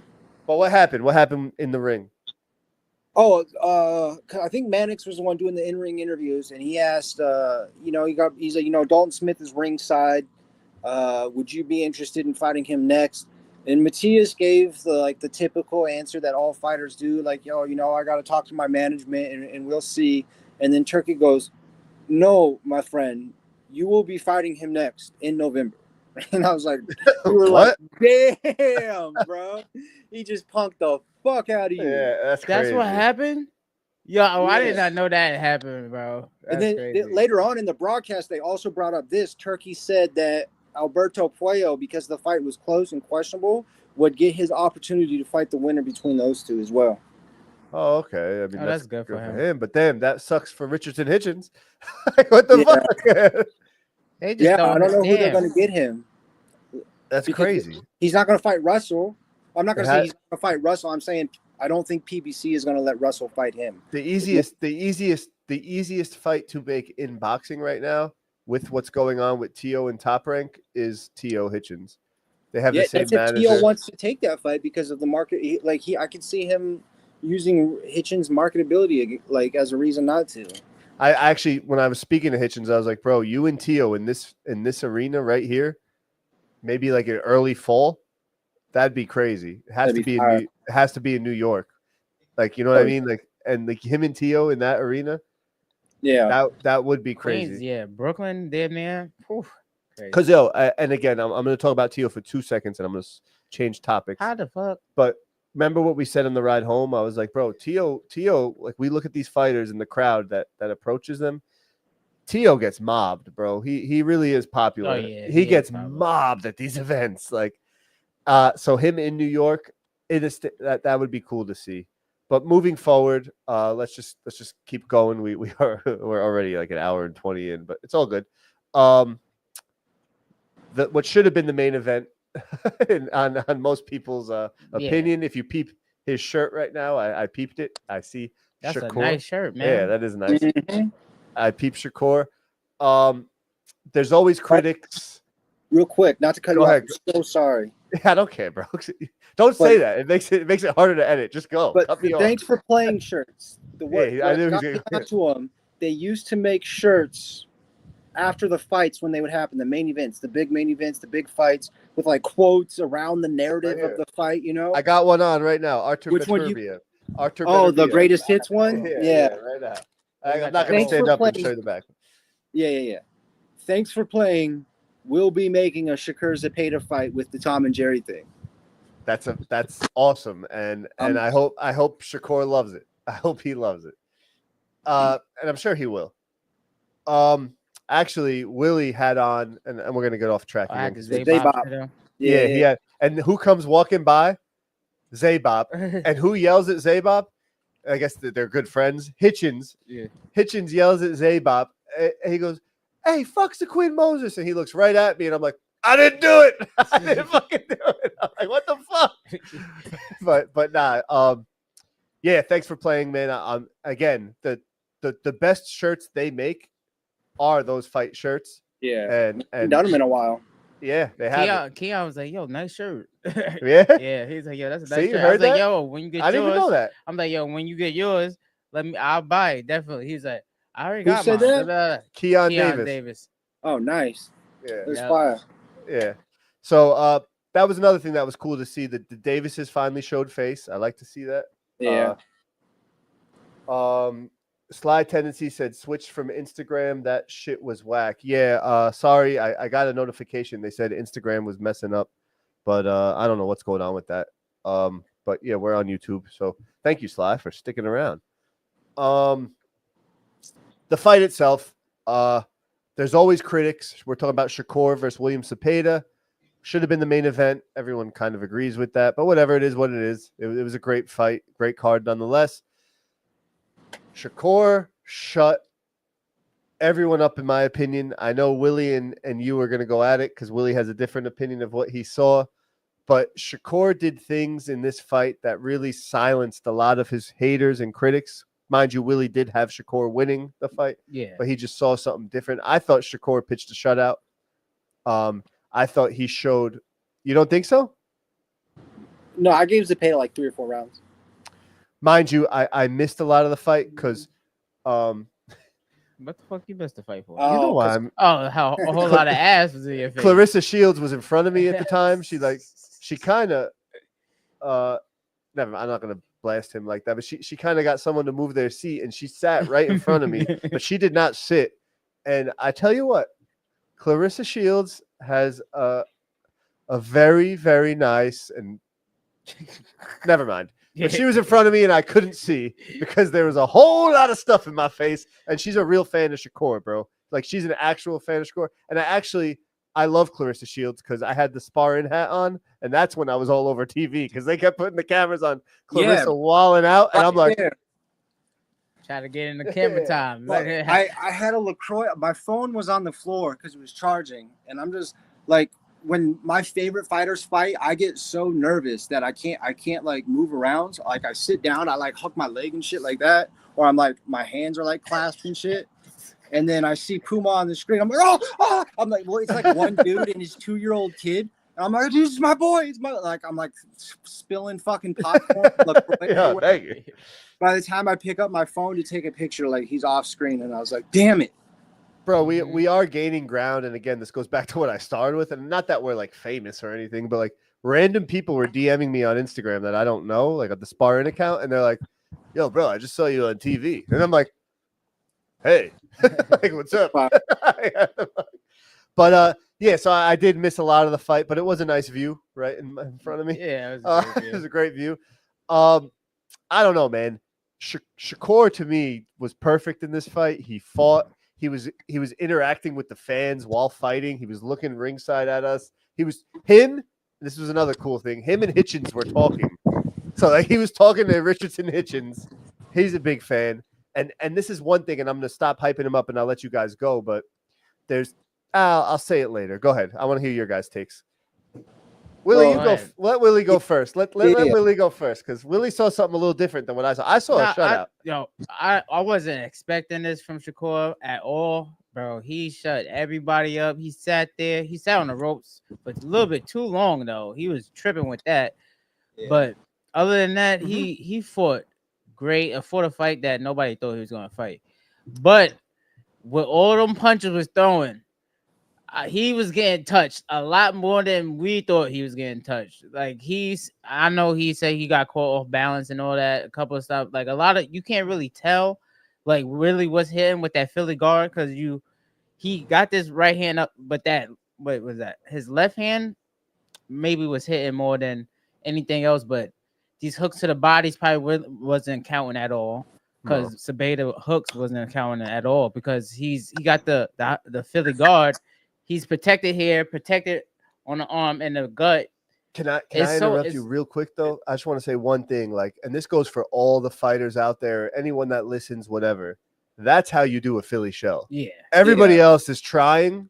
That's how you do a Philly shell. Bro, that's like 21 years of work going into it too. Yeah, that is how you do a Philly shell. That's literally the reason why you can't really count all them punches Zepeda was throwing because the Philly shell is meant for fighters like him. And really the only one that was landing is on the right side of Shakur's face. You know what's crazy though to me, man? And then I'm going to let you go, Punchline.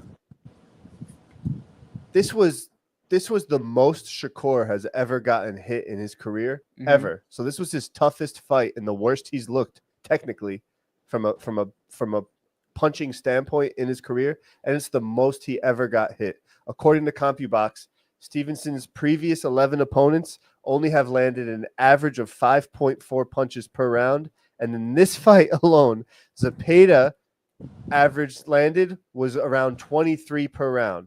So Stevenson looked that damn good and got hit the most he's ever got hit in his life. And to me, that is elite.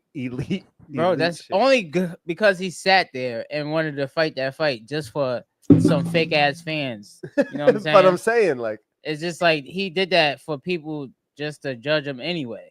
Bro, and then I'm with you because I even texted in the group chat. I was like, bro, his style is his game plan is confusing me right now.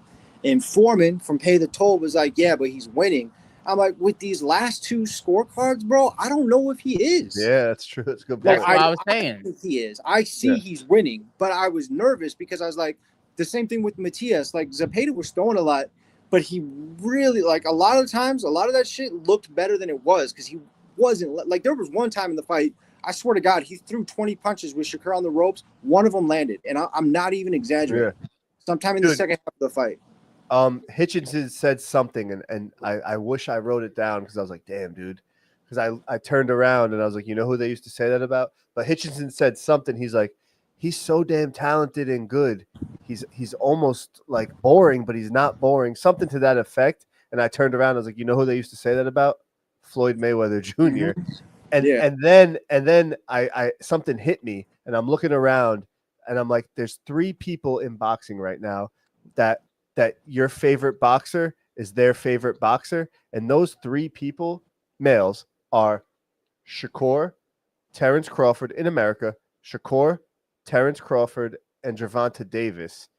Yeah. And then something else hit me, and it was like, wow, we really, really need for boxing to to really surpass UFC. If you're about that life, Shakur Stevenson versus Gervonta Davis is the biggest fight to make right now. And that's just my opinion. But that's not a heavyweight, nobody else. The biggest fight to make in boxing, in at least America, is Shakur Stevenson versus Gervonta Davis.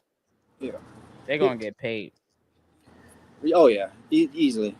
Or even, I think, throw Devin in there. I mean, any of them is a big fight, but the biggest, bro, I've never seen people I'm looking around at all these pros. They are literally getting like me when I'm at a Teo fight, getting emotional about Shakur Stevenson, and the only other fighter I've seen that from pros is Gervonta Davis, like modern, and Terrence Crawford. Yeah. So those three. Let me ask your guys' opinion. Actually, I have a question. What do you think's a bigger fight? like amongst boxing fans, pure boxing fans, or what do you think does more? I can't ask that. What do you think is a bigger fight amongst pure boxing fans? Terrence Crawford, Canelo, or right now in this moment, Shakur or Gervonta Davis? Shakur Tank.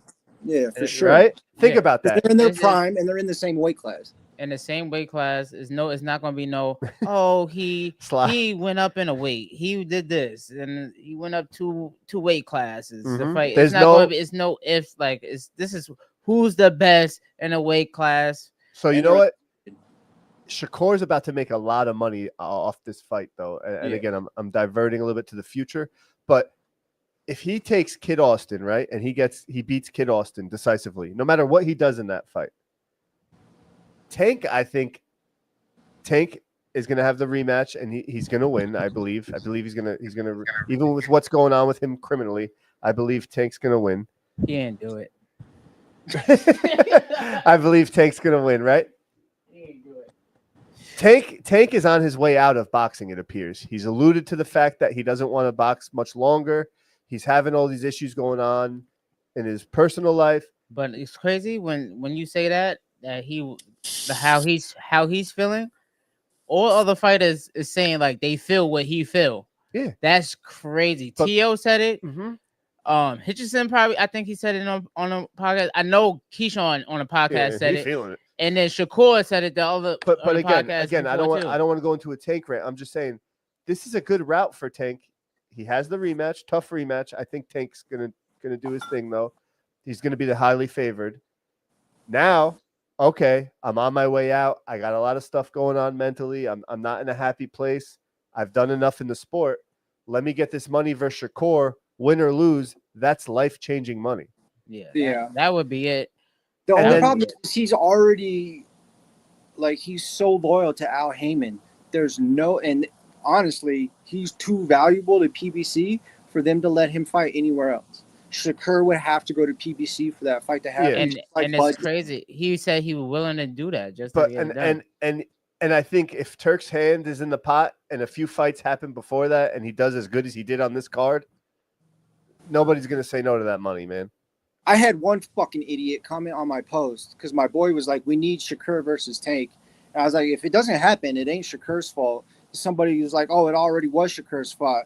He could have been in there versus Tank instead of Lamont, but he chose Padley. I'm like, oh, really? He chose Padley? No, he didn't. Replacement Padley? Yeah, right. That's stupid. You got to ignore those weirdos. Schofield, and the fight with Schofield was announced after Tank versus Lamont was already announced, who came from 130, by the way. Let me interrupt you real quick, though, Punch. We're getting some feedback. We got a bunch of people commenting. And again, I'm sorry. I'm new to this live shit. And again, I don't mean to cut you off. He punches like us. He gets emotional. But I got a bunch of people commenting. Soul8823 wrote Shakur versus Tank. Yeah, that's what I agree to in regards to our question of what's a bigger fight. Spirit of LFC fans just asked a question, and then someone else said something under him. But we're gonna answer this question first. Spirit of LFC fans just said, regarding the Berlanga versus Sheeraz match, what are your specific observations, breakdown analysis, and step-by-step analysis? I lied. We're gonna finish the Shakur rant. We're hitting that next, so stick around, Spirit. Thank you. Real quick, again, I'm new to this freaking live shit, so bear with my dumbass. Soul8823 just said Tank made that hit list of people he said he was going to get at, and Tank still hasn't faced any of them. And that's what I'm saying about. Talk. And that was at the Ryan Garcia fight. He's only fought Frank Martin and Lamont since. And that's why I think he's going to get an early exit, and he still holds his legacy. And we have a real Tank fanboy with us that could attest to this. If he does his thing against Roach, right, gets him out of there, whatever, wins decisively, even wins a close one, does his thing against Roach, and then fights Shakur, win or lose, Tank could retire and ride off into the sunset. He's good after that. Who cares? Because Shakur. But it has if he fights Pitbull after the Roach fight. Don't be surprised if he rematches. So Shakur is the best, and he's the best. Who? They have to figure it out. Who? I said Shakur and Tank. They have to figure it out. That's the big. We have people agreeing that's the biggest fight in boxing. They have to figure it out. Yeah, I said the day of Crawford Spence, that night, I posted a picture of Shakur versus Tank. I was like, this is the next mega fight in the sport. Four Corners just said Shakur. I'm sorry, guys. We're live on 3 things right now, so I'm looking all over the place. But it's cool to get the feedback. And again, I'm new at this, so bear with me. And I'm also tipsy because I drink. Fuck you if you judge me. Shakur should fight Kid, then Tank next. That's what Four Corners just said, and I agree. I want him to fight Kid. I want Kid's dad to shut the fuck up, bro. Yeah. Yo, I've been quiet this whole episode. We get talking about Shakur, and I'm fired up. Yeah, that's good though. That's good. It's all right though. We're already over an hour, and the fact that we're getting fan feedback and people are tuning in, I'll sit here on my ass all day and drink and talk boxing. Can I talk about the fight though, real quick? Yeah, go, rant. Like I said, I've been quiet this whole podcast, but I fucking told y'all. I told y'all for years. 2 years ago, Zepeda turned down the Shakur Stevenson fight. Matter of fact, Oscar De La Hoya turned it down for him. And I've been saying this was going to happen. You have. You said Zepeda looks good against Shakur, and you know what? He did. Props to him. He looked good against Shakur. But do you know why he looked good against Shakur? I love this passion. Because Shakur fought Zepeda's fight and he beat him. Shakur didn't run around. He didn't move around until for like the last 10 seconds of round 9 and the last 5 seconds of round 12. He put himself on the ropes. He put himself in the corner. He stood right in front of him, and that dude still had problems hitting him. And he landed almost 200 power punches on that guy. Crazy. Did he drop him? Did he knock him out? Did he rock him? No, that's okay. Beat him. Yeah, you don't have to. No. He's so accurate, bro. And it goes back to what I said earlier, and you're 100% right. This was technically Shakur's worst performance. If you just look at the numbers, you don't watch the fight and whatever your biased opinion is. Yeah, like this is his worst fight ever with the amount of times he got hit and he looked that good. And again, people are shitting on Zepeda, and he is very one-dimensional, but he's a fucking dog, dude.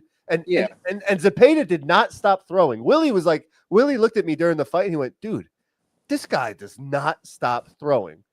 But I will say this. I'm happy for Shakur's hands, whoever that hand wrapping guy is, because in like the 4th or 5th round, I was like, Shakur's landing a lot. If that hand goes, this is not going to go well, and that's always going to be his exclamation point. Really, this fight showed his only problem to me is that the hands might go. Yeah. Well, he didn't have to move. He didn't dance around or all that shit you said he did. Not you, but fans. Yeah. He didn't even use his jab all that much. Like he was throwing a lot of jabs to the body, but it's not like he relied on that because people say, he's a jab merchant. Bro, he was in the show. He was landing a lot of like uppercuts. He threw the right hook too many times. It wasn't landing, but he was landing like 4-punch combos throughout the whole fight. Yeah, I'm surprised he didn't use the jab when he just like stick it out and like mush their head and just like direct them to where he wanted to go. He didn't use that jab either. He didn't do nothing. Four Corners says that type of fight makes both fighters better. 100%. And you know what? I almost feel bad for Zepeda because Zepeda did so good in that fight. I don't want to just hype Shakur up so much, and I think he pitched a shutout. But Zepeda is now also high risk, low reward in a sense. You know what I mean? Yeah, but I think with Turkey, because you can say the same thing about Puello, you can say the same thing about Matias. Turkey's going to make the fights happen. Yeah, for real. If they're not other shit on PBC, you're a little wrong though. You can't say the same thing about Matias because technically he has the belt now, so he's not high risk, low reward. There's a reward there. But I'm saying he was for Puello. Yeah. Oh yeah. In that fight, definitely. And God, But that Shakur, that uppercut was there the whole time. He rarely threw it. It was there. And when he did, it was landing. It was landing, but he could have had that shit all day. Yeah, we kept on screaming at bitch. One thing. It was me, Richard. We was both singing. I have to toot my own horn in a sense, and not that I have anything to do with how good Shakur did or taking any credit, but Shakur was kind of listening to what Hitchens and Clarissa were saying because they were the loudest. Yeah, Bud too. Bud was on the other side of the ring, but he kept looking over at Hitchens and talking and looking at Clarissa, and I was in between them. So I started yelling. I was like, "Bro, get off the ropes! Get the fuck off the ropes!" And then Clarissa obviously heard me, and Hitchens heard me, and they started yelling. Bro, I was about to do a little pocket hockey and crank one out because I was like, "Wow, maybe listen." Lampley brought it up too because he's like. He's like, look, he's doing a good job defensively against the ropes, but when the fight's in the center of the ring, he shows how much better he is. In the center of the ring, dude, if he just stays in the center, he will. It's not like he getting pushed to the corner either. That's the crazy. Yeah. He's going to the yeah, and in the same corner, that same far right. Because when he was guarding up but moving forward in the middle of the ring at the same time, like he was too small. Yo, our guy was too small, and then he leans forward. He did the same thing that Jermell Charlo did against Brian Castano in their first fight, the one that was a draw. Like, Castano's a come forward pressure fighter, and Jermell Charlo was putting himself on the ropes, and I'm like, what are you like? Yeah. Like, I didn't like it, but it worked. Like, I was wrong. I was just nervous. I was like, fuck, this isn't the way to win. But like, Shakur knows more than I do. Let me read these comments quick. Sorry guys, I'm new at this again. Will Fan First, our guy who goes to every fight too. One yo, this guy is a real one. I love this dude. He brings his kids to fights. He goes to fights by himself. Yeah. Wolfam First says, Shakur beats Tank in a boring 12-round fight. I don't think Tank throws enough for Shakur's defense. Yeah, I could see that too. Unless he gets knocked down, though, because when Tank does throw and it's clear Shakur gets hit, Tank's going to try and set him up. It's both of them got great counters. That's why it's going to be like a technical match, because if somebody I think Shakur would probably just jab the shit out of him all day. But if they somebody get a counter hit, it's going to be something. Sly Tendencies, fan of our show, always tunes in, notified us that Instagram sucks, just stated Shakur had a point to prove. He gambled and it's paying dividends. Zepeda did the best thing he could do for himself. He watched Serrano try to box with a master boxer and lose. I agree, but I also kind of disagree. That's how Zepeda fights. Yeah, he had no other way to fight. Yeah, there's no other way. Soul8823, who asked that question earlier in regards to the Berlanga fight, which we're going to get to shortly, said Shakur could have made that fight look a lot easier. Shakur put himself at risk. And we just said that. Yeah, I agree. He put himself at risk by going to the corner. Speaking of corners, Four Corners Boxing says we were screaming "War Shakur." Hell yeah! He did his thing. He proved people wrong. He said he did everything he said he was going to do too, and more. So you know what I'm saying. Big ups to Shakur Stevenson, man. You still got people talking like, "Oh, he's boring. Oh, he ran." I'm like, when did he run? And then they're saying, "Oh, like you just prefer amateur." He didn't run. Fights, no fights. I was like, he stood in front of him. He put himself on the ropes and he landed 200 power punches. What more do you want from him? Yeah. You got people calling him chinny still. Anybody who's still hating on that fight specifically, no, they don't know what they're talking about. It's blatant. It's blatant hate. Like Willie said, Willie made a good analysis of the fight. He's like, I thought William Zepeda landed a lot more punches than what you guys all saw or whatever, but he definitely lost.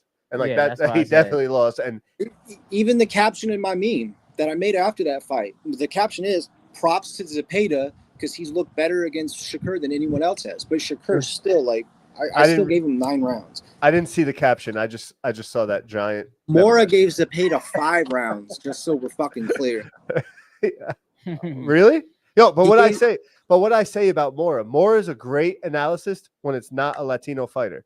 When it's a Latino fighter, dude, Mora is the most biased dude ever. And I met Mora recently. Great guy. This is my problem with this podcast because I'm such a fan. Great guy. I liked him as a fighter, but as an analyst, he holds on to that Latino bias way too much, man. And I get it. It's hard to break, but as an analyst, you cannot do that. No. And you know what? Like, Tarver was also doing some stupid shit. He hurt him. Talked about like Zepeda hurt Shakur. It's like, dude, the punch didn't even land. Like it was clearly like on the glove, and he'd be like, "Oh, he hurt him." I'm like, "What is like?" I don't know who. Tarver said Zepeda hurt him like 6 times in the fight. I don't think nobody got hurt in that fight. I'm sorry. I'm doing like a million things at once now. This is really hard when you're drunk, and I'm the drinker on the show. You're the second, and Willie's the third. But Spirit of LFC fans says, our team, you guys know something about boxing. It's scrolling up. Our team possesses a comprehensive understanding of the intricacies of boxing. Oh, man, we're getting a lot of comments. Nice. That's good, though. That's good. Yeah, I don't know who you are. Yo, DM me, guy. And we're like hating to the show, too. It's awesome. I know we're deep in. Sorry, Thank you guys. Shit, I'm getting Instagram messages. I'm all over the place. I have ADD, people. Chill out. Nah, I'm just kidding. Keep it coming. You guys are making me coming. People, my bad. People need to shut the fuck up when calling him boring. He did what you wanted him to do last night, and you're still complaining. If you want to hear bitching, I'll call your baby mama. That's from Ham Rothstein. Hey, don't call my baby mama. I'm the only one here with a baby mama. Ham Rothstein states Mora is the Umar Johnson of commentary when it comes to La Raza. Spirit of LFC fan says you have no bias, no favoritism, and no tribal mindset. Thank you. I mean, I definitely have favoritism. I'm not gonna lie. As again, for our new listeners and people just tuning in, we are all just fans. We are not experts. We're just fans that are nerds about boxing and watch it like most podcasts are. TMO Dom just oh my god, this is gonna turn it. I need a producer. Hey, if any of you people know a goddamn producer, I'll pay. TMO Dom just said eyes, ayo. That's your boy. TMO. Shout out all right, TMO. Going forward, everyone wants. We talked about Shakur enough. Let's keep it rolling. David Morrell versus Imam Kat. Oh no, what are you doing? I'm drunk. I'm drunk. He's going way back. I have to pee. I'm drunk, but I gotta pee bad, dude. Shout out to Shushu, man. Shushu just wrote me back. He's like, I told him that he get a beard. I see he said get a beard. He said puberty just came in. What the fuck? But at least he messages y'all back. Shit. Yo, actually, I have to take a piss too. Guys, stay here. Willie, yo, do you have to pee too? Should we take a break? We're like all these people just came in. Y'all gotta take breaks. We're 2 hours in, I'll bro. answer some comments. I can see him. I gotta zoom in. You got him? All right. Yo, he's gonna answer some comments. Yo, we're actually gonna shout some shit out too, because I really got to pee and I drink. But then we're gonna chop up Edgar Berlanga versus Hamza Sheeraz. Let me go pee. I drink. Go ahead, fellas. You can see you see the comments? I can't even see them. I can see some of them. Let me go to YouTube. Ham Rothstein. I'm here for my boy Punchlines. That bro is out of. I can't say that word. That bro is out of pocket, but I'm here for it. Thanks, bro. I actually used to be a stand-up comedian. But I get a lot of say that word. Yeah, bro. What you think I'm gonna ruin my career before it starts? Let me see what word he said. I don't even see it. Papa John's lost his empire saying that shit. The fuck gonna happen to me? What's your at on IG, bro? I can say it. Yeah, you want to read his comment for me? He said that nigga out of pocket. I'm here for it. Yeah, I am. I'm super out of pocket. It's a risk, but yeah, that risk got me 2 jobs in boxing to where I can actually help fighters now, which I'm very grateful for. Yeah, but you funny as hell, bro. Like, keep on going with your shit, man. Yeah, when I get in the zone, I get in the zone. But yeah, Ham, what's your at on IG? I don't recognize your name. I'm sorry. But yeah, no, dude, the Shakur fight was my favorite fight, bro. Like I get that was so the best tense fight. when even if it's a big fight, like I get like my legs like shake a little bit. Like I have to I lean forward like with my elbows on my knees and like holding my chin like this and stuff, because it's like I'm not like Puma where he's like yelling and getting amped up. It's like it's 4th and 6 with 10 seconds left, and you need the first down. Like I get like that when my guys fight, especially dude, I talk a lot of shit, especially when it's for my fighters. I talk a lot of shit. So like if they lose, it's gonna come down on me, and I'm gonna because I talk a lot of shit, I'm gonna have to eat that. So it's a lot of pressure. Oh, good. I feel like $1 million now. That's holding another. Okay. But that should have been the main event, though. I don't care what they say, man. That was better than the main event, even though we got a knockout in the main event. You know what I'm saying? It should have been the main event. It was for a belt. Shakur had everybody there. Everybody showed up really for Shakur for the most part. Yeah. All the famous boxers was there. That's a recent trend, though. If you think about it, like the Jake Paul card. We didn't care about the Jake Paul card fight. We cared more about Kid and Tevin, or even Zerto and Dorticos, however you say his name. The Vito fight, we obviously cared more about Jahai and Truck. Jahai was at this fight too. Shout out to him real quick. Yeah, he messaged me this weekend too. Shout out to him. And then I love Jahai, bro. He's so cool. But then the fight this weekend, not that we're going to get into it, but what I'm saying is like, obviously Barrios Pacquiao is the main event. I care way more about Tszyu Fundora. I feel like we're going to get into that too, though. Well, now that we're rolling, Willie, you good? Yeah, I'm good. I'm going to go grab a drink too, a LaCroix. I'll be right back. I got, what'd I miss? I just took a piss. No, he was just shouting out people. Four Corners said, go take a piss, bro. Yo, Four Corners. I don't know how y'all do this. This shit is hard. I got like ADD, bro. They do this a lot. Yo, follow Four Corners if you are following. They're at every fight. We meet them. We actually met at fights. But if this keeps up, I'm gonna have to wear a diaper. He says Sheeraz should have came out to fucking lean back instead of fucking I got something to say about that too. Once Punch gets back, we're gonna enough with the Shakur talk. That was fun. We're gonna get into the main event itself, and then we have to preview fights. You're good, right, Willie? I know Willie's a working man. I'm gonna get help tomorrow morning, probably. Yeah, I just gotta wake up. Yeah, again for our new listeners, we're just fans. We just do this as fans. Bro. So I work 1:30 a.m. Yeah, Willie, I'm gonna get up. Willie you know what I'm saying? No sleep. We're gonna get work. You guys aren't just fans. You are now brand ambassadors, bro. I'm. I'm a brand ambassador. Thanks for playing. Ironically. Brand ambassador. Oh yeah, I forgot I got your hot shit on right now. Yeah. Like, look, if those of you in the comments, since you're reading this, right? I am the fighter recruiter for this t-shirt company called Thanks for Playing. Check us out on IG. It's called Thanks for Playing Shop. We make shirts for fight fans when big fights happen, but we also make shirts for fighters. We sponsor so many fighters. They get $25 every sale. So if you got favorite fighters that you like watching on these undercards, like we got Rohan Polanco, O'Shea Jones, Hitman Haven Brady, and Michael Fox all coming up.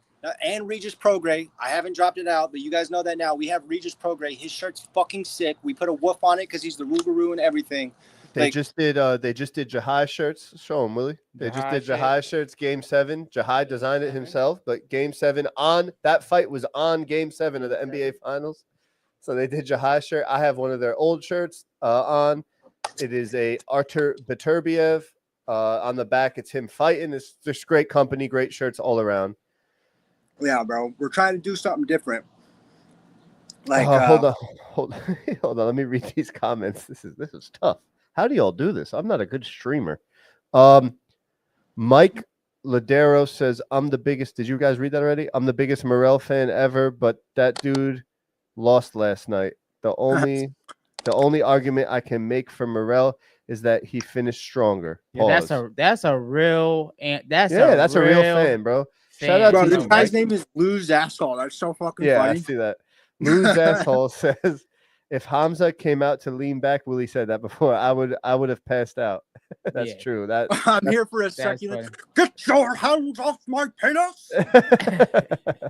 Girth Brooks says, damn, dude, these names. Are we getting trolled? Yeah, these are... I hope so. If we are, it's the greatest trolls ever. Yeah, you guys are good trolls. I love Thanks for Playing. Great quality, great design. Thank you, Girth. Yo, thank you, bro. Yo, what? Yeah, I never want to say that shit. Thank you, yeah, Girth. I actually helped a lot of the designs. I helped make Michael Angeletti's shirt. I helped make Regis Prograis' shirt. You know like what? They tell me, huh? You know what they did for me? Thanks for Playing brought you onto our show though and brought us together. So that was cool. Wild. That was cool to see how this shit works. But yo, Will, you better go get you that New York Rican shirt, man, for the next fight, the 26th. Yo, do they have? Do you know? So Will, this guy Punchlines is he's like the Thanks for Playing, like he's the guy. I don't know how to. What's your title? I don't even know. He's the guy though for Thanks for Playing. I don't really have a title. I'm their recruiter. Like whenever you see us sponsor fighters, like all but like 3 of them are like me just reaching out to these guys, or like people I know getting me in contact with them, like you with Jahai. So Will, I have a question then. I have a request. Will is like a big fan of the show. I met him at the fights. Will is the guy. I don't want to. Whatever. Will is a real dude. All right. He's a real New York dude. He's going to be at Shushu's fight on that card coming up at the end of the month. We're not making shirts for this fight. But do they have any Shu York shirts left? I would have to check. We have like 4 Shushu shirts on there. Yeah, but the Shu York ones. The Shu Eureka ones? Or you mean the yeah, ones, the old ones? Yeah. He said no. He said no. I need that Shoe York Rican in large for the next fight. No large on the website. Yeah, there's unfortunately there's not going to be any more. That shirt's over a year old. Fuck. Because we have to print another run of Rohan Polanco's shirts because we sold out of the first batch. And Damn. We gotta make shirts for we gotta print Regis's shirts. Now we have to make more shirts for Jahai because he wants to sell some. So we're gonna make some for him. And then we got that retro line coming out too. We're eventually gonna have to start making those. Sly Tendencies just said about the shirts, not to change topic, and I'm not. Hold on. Stupid. Again, I'm bad at this. It was about thanks for playing though. How do I get? Why is it like that? I see what he's saying. I'm not sure. He said, I'm putting an order together. Thanks for playing. Can I mention you guys? Not for a discount, just to like for us. But you'd know that. I'm not sure. I don't know if there's like a comment section on the order, but and then I run the IG. So if he sends it to the IG, I'm just gonna read it. Will Pham said, I got that black and yellow lightning already. It's all good. 100. Yo, Will, DM me for shirts that come out, and I'll see what I could do for you because we have like something going on behind the scenes. But you know what? Fuck it. Give me your address. I'll send you mine. What, the Shoe York? Yeah, mine's no, not Shoe York, Shoe Eureka. Oh, Shoe Eureka? Yeah, I got a size large. I can try to get it to him by the fight. Will, you heard that? Probably a little delay, but it's a little like flaked up because I've watched it a few times, but I'll send it to you. He said it's all good. All right. Well, no, I don't know if he said it's all good to that. I think he said that before. Yeah, yeah. Damn, dude, I need some real shit too, though. Yeah, damn. Will, he's a real one too, man. Yeah. Grab whatever you want. All right, let's just get into it. Once Willie comes back from his water, damn. Me and Punchlines were just talking like tricks and things we need to do to make this show less than an hour. He said, you the fucking man. Yo, shout out your Instagram again, Punch, so he could DM you. Yeah, message me at either punchlines_boxing or thanks for playing shop, or just message Puma. Yeah, Will, just hit me up and I'll give him that address. Yo, good looking out. Yo, he's a real one too. Like for real. Cool. All right. We haven't even talked about the main event. I know. We got to talk about the main event. And then we got to preview fights. So, Willie. Yeah. But Willie going to be sleepy at work, bro. All right. Let's just get right. Sorry, it's all right. No, this was this was a fun. That makes it so much fun, bro. And if you guys that are all of the investment, man, you know what I'm saying? We doing this shit for fun. We doing this just to keep the podcast going, man. This shit has been the best like years of my life. If I wasn't like doing this shit, I would literally be probably at home because I get bored now. I don't like to do shit. So I bring Willie outside. So you know he make me come back outside. And I'm usually a party person. That's the crazy. I was a party person. You're welcome. And now I'm back outside because that's Willie actually calms me down, bro. I do. Like if there's a fight and you're like, yo, let's just go chill and watch the fight at home. Because I'm wild. I just keep going. Yeah, I like to be home now, bro. But enough about us. This ain't about us. Sly Tendencies says, by the way, I saw Hamza say that he talked with Berlanga's dad. He's in the hospital with a concussion. He said him and Berlanga are cool. Sly also said, y'all need to put a cash app up. I'll break bread. I listen to boxing shows all the time, and they're asked, this is the only one I like. Yo, we don't need money, bro. This is not about money, but I just creamed my pants. Man, just, you know what you could do for us? Just share it for now. Yeah, man. just tell your friends, bro. Just tell your friends. And I'm gonna send you. Yo, I have a Sly. I know I talked to you in the DMs. I have an order in for the free merch. Actually, some people were hitting me up. I guess I said I'd give them free merch too. There's an order in for free merch from the Spar-Inn. Nothing to do with thanks for playing, but I got free merch coming. Hey, you know what? When you get your shirts, Jesse, if you want to get like play Spar-Inn, like on game or on like in the light, just share it to your story, the shirts, and say shout out to Spar-Inn for putting me on game, to thanks for playing, whatever. I'll share it to the thanks for playing story, because the owner follows the page. He's checking what I'm posting and stuff like that, and he'll see it. So and that goes for all the thanks for playing people.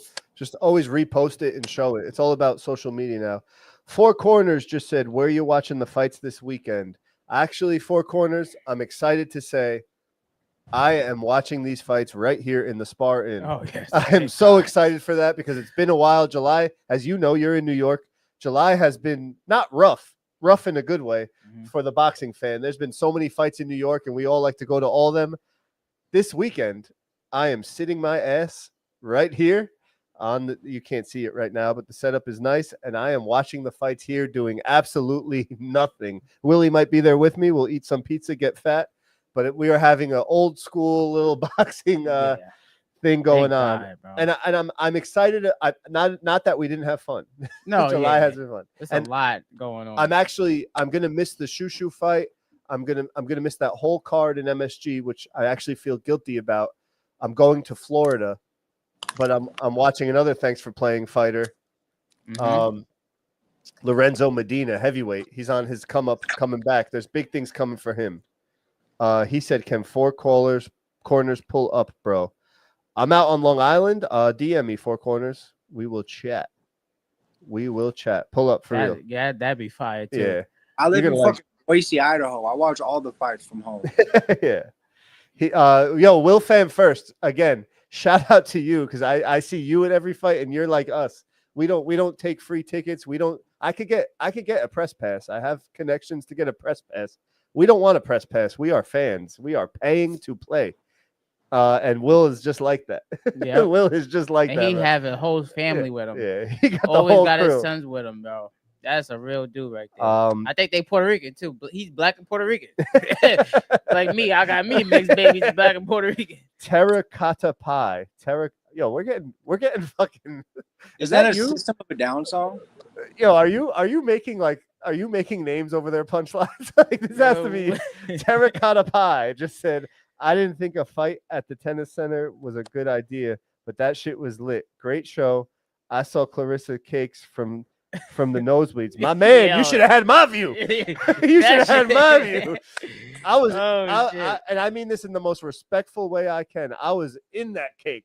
I was scratching and sniffing and eating. Anyway, that's all you could see. I missed the whole damn fight because I was in them cheeks, bro. All right, let's get into it. I'm actually gonna crack another beer. Willie, you could shout out this next fight while I open this beer. The main event, quote unquote. We are deep in. We have another probably hour to go. Edgar Berlanga versus Hamza Sheeraz. Recap of the main event. Willie, what do you think? It started off with drama. That's what it is. It definitely started off with drama because we saw Edgar come out. I forgot where Sheeraz came out too. It was kind of boring. He came out after. 4 different songs. His songs, right? What was it? He came out the New York song? Nah, I'm not bugging. It was too much shit going on when we was there. I just know when Edgar came out, it was like a lot of drama because he came out to Fat Joe. Fat Joe leaned back. Hey, it wasn't lean back though, was it? No, was it? No, yeah. No, it wasn't. Was it?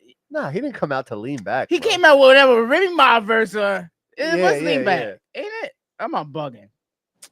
Nah, we was doing a lean back. Yes, we was. We was dead ass doing a lean back. Were we? Yes, we was. Yo, we you're was right. You were. Wait, we just lost. We just lost punch. Yeah, Remy Ma came out. No, we were doing lean back. That's when everybody started. Everybody doing. Yeah, you're right. He did come out. Yeah, Four Corners confirmed. He said, lean back. Yeah, punch. You fucking up right now. It's good. Can you see me? I can see you now. I don't know what you just did. You good? Can you hear me? Yeah, you're like breaking up. Hold on, y'all. But yeah, it was lean back. You're right. Yo, Willie. So those that don't know, Willie's actually like a dancer. He's like a legit dancer, and he's good. Back. Tap ballet. Yeah, you're back. Everything. You're back. I do tap ballet, all that. And like he's good at it. So we go lean back comes on, and then I'm listening to it. We all doing a lean back, and then they go into Remy Ma's verse. I'm like, why are they playing Remy Ma's voice? And Clarissa here. I did not see the whole time. I didn't see it till today when I seen like the Instagram reels and shit. that Remy Ma was there. You don't remember though? You don't remember though, bro? And again, I'm the token white guy. But you don't remember? I was like, yo, bro, they really like look who they brought out with him. Nah, you didn't remember I did that? not see. I'm like, Remy. holy shit! And you know, everybody's standing up, and I'm like, I'm short. I'm like 5'5". We got fucking Yade. Everybody over there just tall, and then I'm like, yo, why they playing this? This is awkward for Clarissa. Clarissa mad quiet. Pat Poof right there, mad quiet right there, all next to us. I'm like, damn, this is good. Yo, and I'm not gonna lie, Clarissa was she just actually left. Boatsai was the guy she took. Yeah, took his she what how do you say his name again? I always say it wrong. Boatsai? Watsy? Boatsai, yeah. So he was sitting in front of us the whole fights. Cool ass dude, real cool. Clarissa came just for Shakur and was like, yo, you in my seat. Nah, she didn't say that. Come on, man. She went and sat next to her. Actually came out and sat ringside in his fight. That was cool. Yeah, we saw it. Shirtless. I don't think she said that to him. Bro, she was like, yo, you in my seat? You in my seat? Yo, she was a passionate fan of Shakur. She was just like, yo, can we switch seats for Shakur fight? That's what she said. Yo, get the fuck. Yo, what are you talking? No, she did, bro. Friendly, bro. No, you dragging it out when she said that. I wasn't drunk this time. You can't use that excuse. I was sober as shit. You dragging it. I didn't see it. She did have like a little attitude. Yo, can you like move? Like, yo, you gotta switch. Go sit next to my husband. Pat Poots. Go sit. They weren't beefing, but he moved. Yeah, he moved for that fight. And then he came back. But anyway, so the lean back came on, whatever the Remy Ma, that shit started a whole drama. I'm like, yeah, this is getting great. The fight came on. I'm like, yo, this is fire. But Sheeraz looked good in the beginning of the fight. I'm like, wait, hold up. Berlanga, he can't. It looked like he was just off. He looked shook. He looked scared of him. I'm like, yo, this is. He looked like a limited fighter. Yo, he was not like all the Very shit you limited. was talking. I'm thinking 6-round knockout. Everybody else around us like, yo, he gonna knock him out. And then we had the Muslim girls behind us right there. They was all behind us and all that. Fast almost caught a charge. Fossil? What'd he do? What Fossil do? For those that don't know, Fossil was my first co-host ever. He's why we really started this. I used to box with him back in the day. No, I was making a joke because I was saying, I was like, yo, y'all all look alike because y'all knows and shit. But that's why we brought Fossil actually, because if you guys know me, which some of you here do, I get pretty rowdy at fights. But this was my first actual Turk card, like Turkey out of sheet card. So I was like, yo, Arabic. Yeah, I was like, let me bring Fossil. His mom's actually Arabic, which I don't, no disrespect. I just needed some protection. So that was crazy. Yeah, that fight was crazy though. Yeah, I ain't gonna lie. It was a good fight early. It was looked like a little idiot, bro. Yo, Berlanga, and I talked about this in the beginning of the show, and I'm gonna go off with my take real quick, but Berlanga put so much pressure on himself that he did not need to put on himself. Yeah, you kept on saying that like, all night. Like he literally put New York on his back and let that be known. And maybe he needed that to motivate him or something, and that's fine. But dude, like New York is New York. Like it's the biggest city in the world. And I'm not saying that because we're from here, but we're a very passionate fan base. Don't ever call yourself the king of New York without a belt.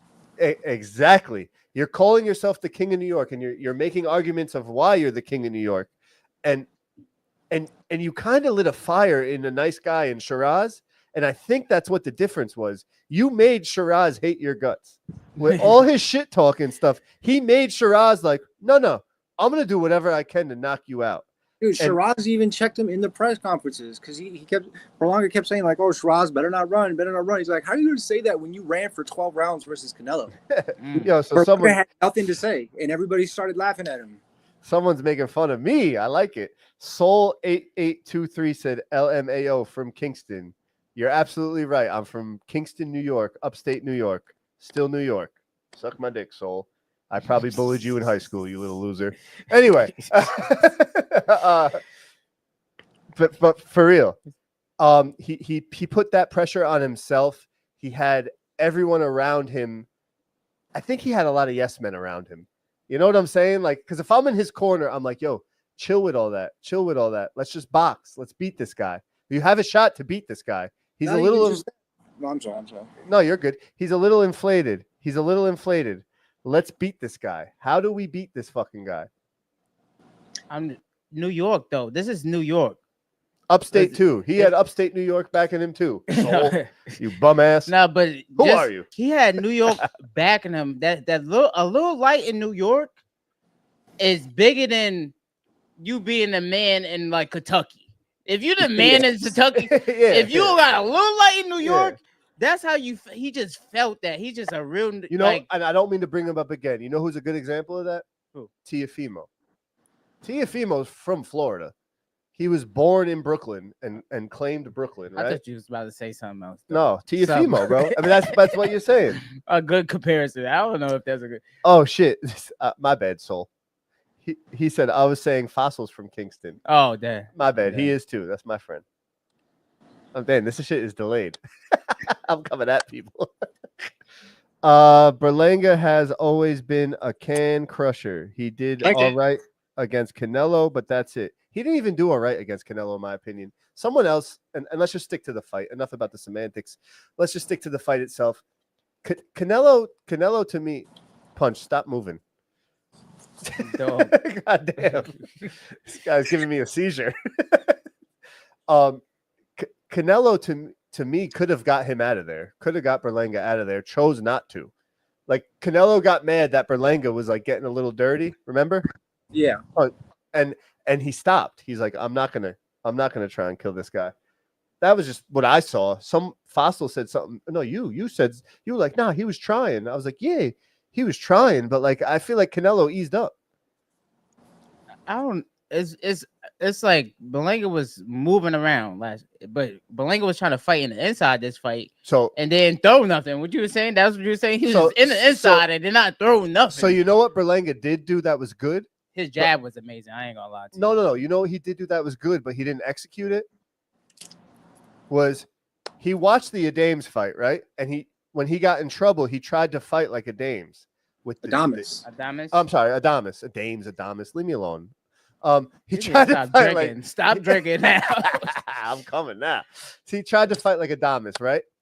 And he put his chin down, right? And he tried to go on the inside, but he didn't. He was there. He was right there, but he didn't fight on the inside. He didn't throw no punches. No, and when he did, it was all to the head. It was all hooks. Yeah. And all, like the dude's got a body like this big around. Yeah. He threw one body punch. And then Sheeraz learned from the Adames fight. And what Sheeraz did was like, oh, I've been here before. I didn't look that great. And he was tagging Berlanga up, and that's when the knockout I ain't gonna lie. He was remind me of Fandora a little bit, like lanky, tall, just throwing hooks and shit inside the pocket. I'm like, whoa. But I didn't even notice James had this in his bag. I didn't know. The difference between him and Fandora, because this is what the point I was gonna make was early on, Berlanga tried fighting him from the outside. And Sheeraz isn't Fandora. The dude has a killer jab. It's arguably his best punch. He knocked out Liam Williams with it in the first round, bro. He was tagging Adames with it. And we talked about that the last episode. We were like, that's like the key. That's the key. And I said too, I was like, guys with styles like Berlanga. I'm sorry, guys with style like Sheeraz, Berlanga has problems with. Styles like Sheeraz, Berlanga has problems. But Sheeraz didn't show that style in this fight. And I think that, like I said earlier, was the reason for that was because he got mad. He was like, I'm trying to knock this dude the fuck out because of all the shit Berlanga talked. Berlanga put a fake gun to his head and pulled the trigger multiple times. Yeah, and then Berlanga did have New York on his back. I had a lot of people come up to me who were like, yo, I like Berlanga's swagger. That's real New York City shit, which is cool, and that's good if that's what you're going for. But you got to fight, my guy. Yeah. You got to fight, and that's nothing against him, bro. Sheeraz just looked like the old school gangs in New York. He's like, put him up, put him up. And I was like, yo, he just had his hands up. I'm like, hold up, what kind of style is this right here? But that jab was coming. I'm like, yo, both of them had nice jabs. Yeah, both of them had nice jabs. And I don't know what happened to Listen, I met Berlanga multiple times. You was gambling with him. I used to gamble with Berlanga during COVID. He had like some weird gambling ring going on. I like Berlanga a lot as a person. I want him to recover from this.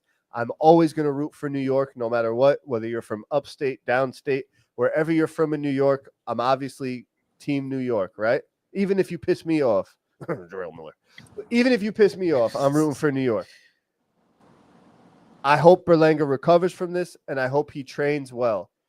That was the point I was trying to make earlier. When you watch him training, you're like, oh, he's getting better. It's like he's getting better at the things he was already good at. He's not working on the things he's not good at. It's like, I'm a huge Jaguars fan, right? Love Trevor Lawrence. Dude's got an amazing deep ball. Got great velocity over the middle. Talent. I want him to keep working on that shit. Yeah. You got to get, work on these short throws that you miss. Work on these post-snap reads that you've been messing up. Work on standing in the pocket with pressure. Berlanga, he was just I don't know how to explain it. An improved version of what he already was, but not good enough to beat these top guys. Because Hamza was calm, bro. He was calm, kind of like Tank was calm against Rolly. It's like eventually this guy's gonna make a mistake, and when there's like we've talked about before, maybe a few episodes ago, but you were on the show, Punch. There's 2 tiers in that weight division, right? 168, right? Yeah. There's 2 tiers in that weight division. There's Canelo, and then there's his leftovers. And his Hamza we don't know what Hamza is yet. You know what I mean? He looked bad against the Dames or Adamas, whatever you guys call him. But he's not there yet, right? But when you asked me a while back, what's the best fight to make? What's your best fight to make right now? What was my response to you? It's all of Canelo's leftovers versus one another, right? And they need to prove themselves and then fight Canelo. Canelo is the biggest problem with this weight division because he's inflating people. Fucking Berlanga had a parade, bro. He had a parade for losing. He's inflating these that people. little light in New York it just put a battery in your back, man. Boy, Slot said fucking. You gotta know better than that. Yeah, Slot said honestly felt like Oscar was the main reason Berlanga looked so bad. Berlanga roasted the shit out of him. And Berlanga and his corner surrounded by yes men. The biggest problem in boxing is everyone wants to be a rock star, and the modern day version of rock star is rap star. So everybody wants to be a rap star, right? But just because you make some money, you're not a rap star. And that's why these boxers go so broke when the end comes. You're a rock star to a very niche, whatever you say, just like a Dom's a Damus market. You're not a rock star yet. Those them diamonds is glistening to the fucking pawn shop. That goes for all right fighters. Back to the pawn shop where they go broke. The diamonds are glistening, or they be rented. So we found out that they rent chains. Hell yeah. Will Fanfur says Berlanga is good, but not top tier. Plant is the fight to make now. And again, Plant is in that category. That's Punch Man's right there. It's not going to happen. And also, though, Plant is in that category of Canelo's leftovers. Yeah. But you know what, though? There's other guys, too, right? They can actually do a really good Super 6 tournament right now. Because you got Billy, you got Sheeraz, you got Pacheco, you got Lester Martinez. There's a lot of guys at 168 that aren't Canelo leftovers, and they're on the come up. And there is. But I still feel Canelo is the I love Canelo. I'm not a Canelo hater. And again, I think he beats Terrence Crawford. He's not being. I think he beats Terrence Crawford. What about to outbox him? I'm rooting for Terrence Crawford. We'll talk about that in a few weeks. But I think he beats Terrence Crawford, right? But Canelo right now with these belts is the problem with 168. Nobody knows what they're fighting for. What are these guys fighting for? Money. There's not even enough money though. That's because none of them really have a name to even get that type of money fighting. You know who the smartest guy in boxing right now is? Who? William Skull. That is the smartest guy in boxing because he seriously has sensed this and was like, I'm just gonna go get Canelo and get a bag. I got ties with whatever belt sanctions this. Boom, got a bag. Got unscathed, went out unscathed, and is rich as hell. Like, but now nobody wants to see him fight again. But it don't matter. He has that bag. Like, it's like, He only come got on. for that fight too. What do you? But if he do get a fight, you know, and then he beats up whoever he fights next, then he like, oh shit, he can fight. Then he's right back in the game. And then he already made. He's in the Canelo leftovers now. He's in the Canelo leftovers. Yeah, like, he is. For real. Yeah, like it's crazy, dude. Like, it's annoying, and that's why, like, I don't want to go off on another tangent. I'm a little tipsy now, but I'm gonna. Here we go, and we got a lot to catch up on. You good, Willie? What the hell are you about to say now? That's why the biggest blemish on it's like the steroid era in baseball. The biggest blemish on Canelo's career is the Benavidez duck. Yeah, dude. It's I said this to an MMA fan. I was like, Canelo Benavidez is our version of John Jones versus Tom Aspinall. Yeah, biggest blemish. And yeah, it's fucking and listen, again, I'm gonna bring him up again. He was at the show with us. Fossil's a huge Canelo fan, right? The guy that my old co-host that went to the show with us. Willie, you're much better. But our old co-host that went to the show with us, good friend of mine. Same thing. He's a big Canelo fan, and part of the reason he's off the show was because you just have to hold, like, you can't just be a fan, like, to be like when Tszyu fucks up, I say Tio's a retard. Yeah. You have to, like, I didn't say that word. Fuck. You're wild. You know what I mean, though? I get called a Canelo hater all the time, but it's like I'm not a hater because I have Canelo shirts. I have a Canelo hat.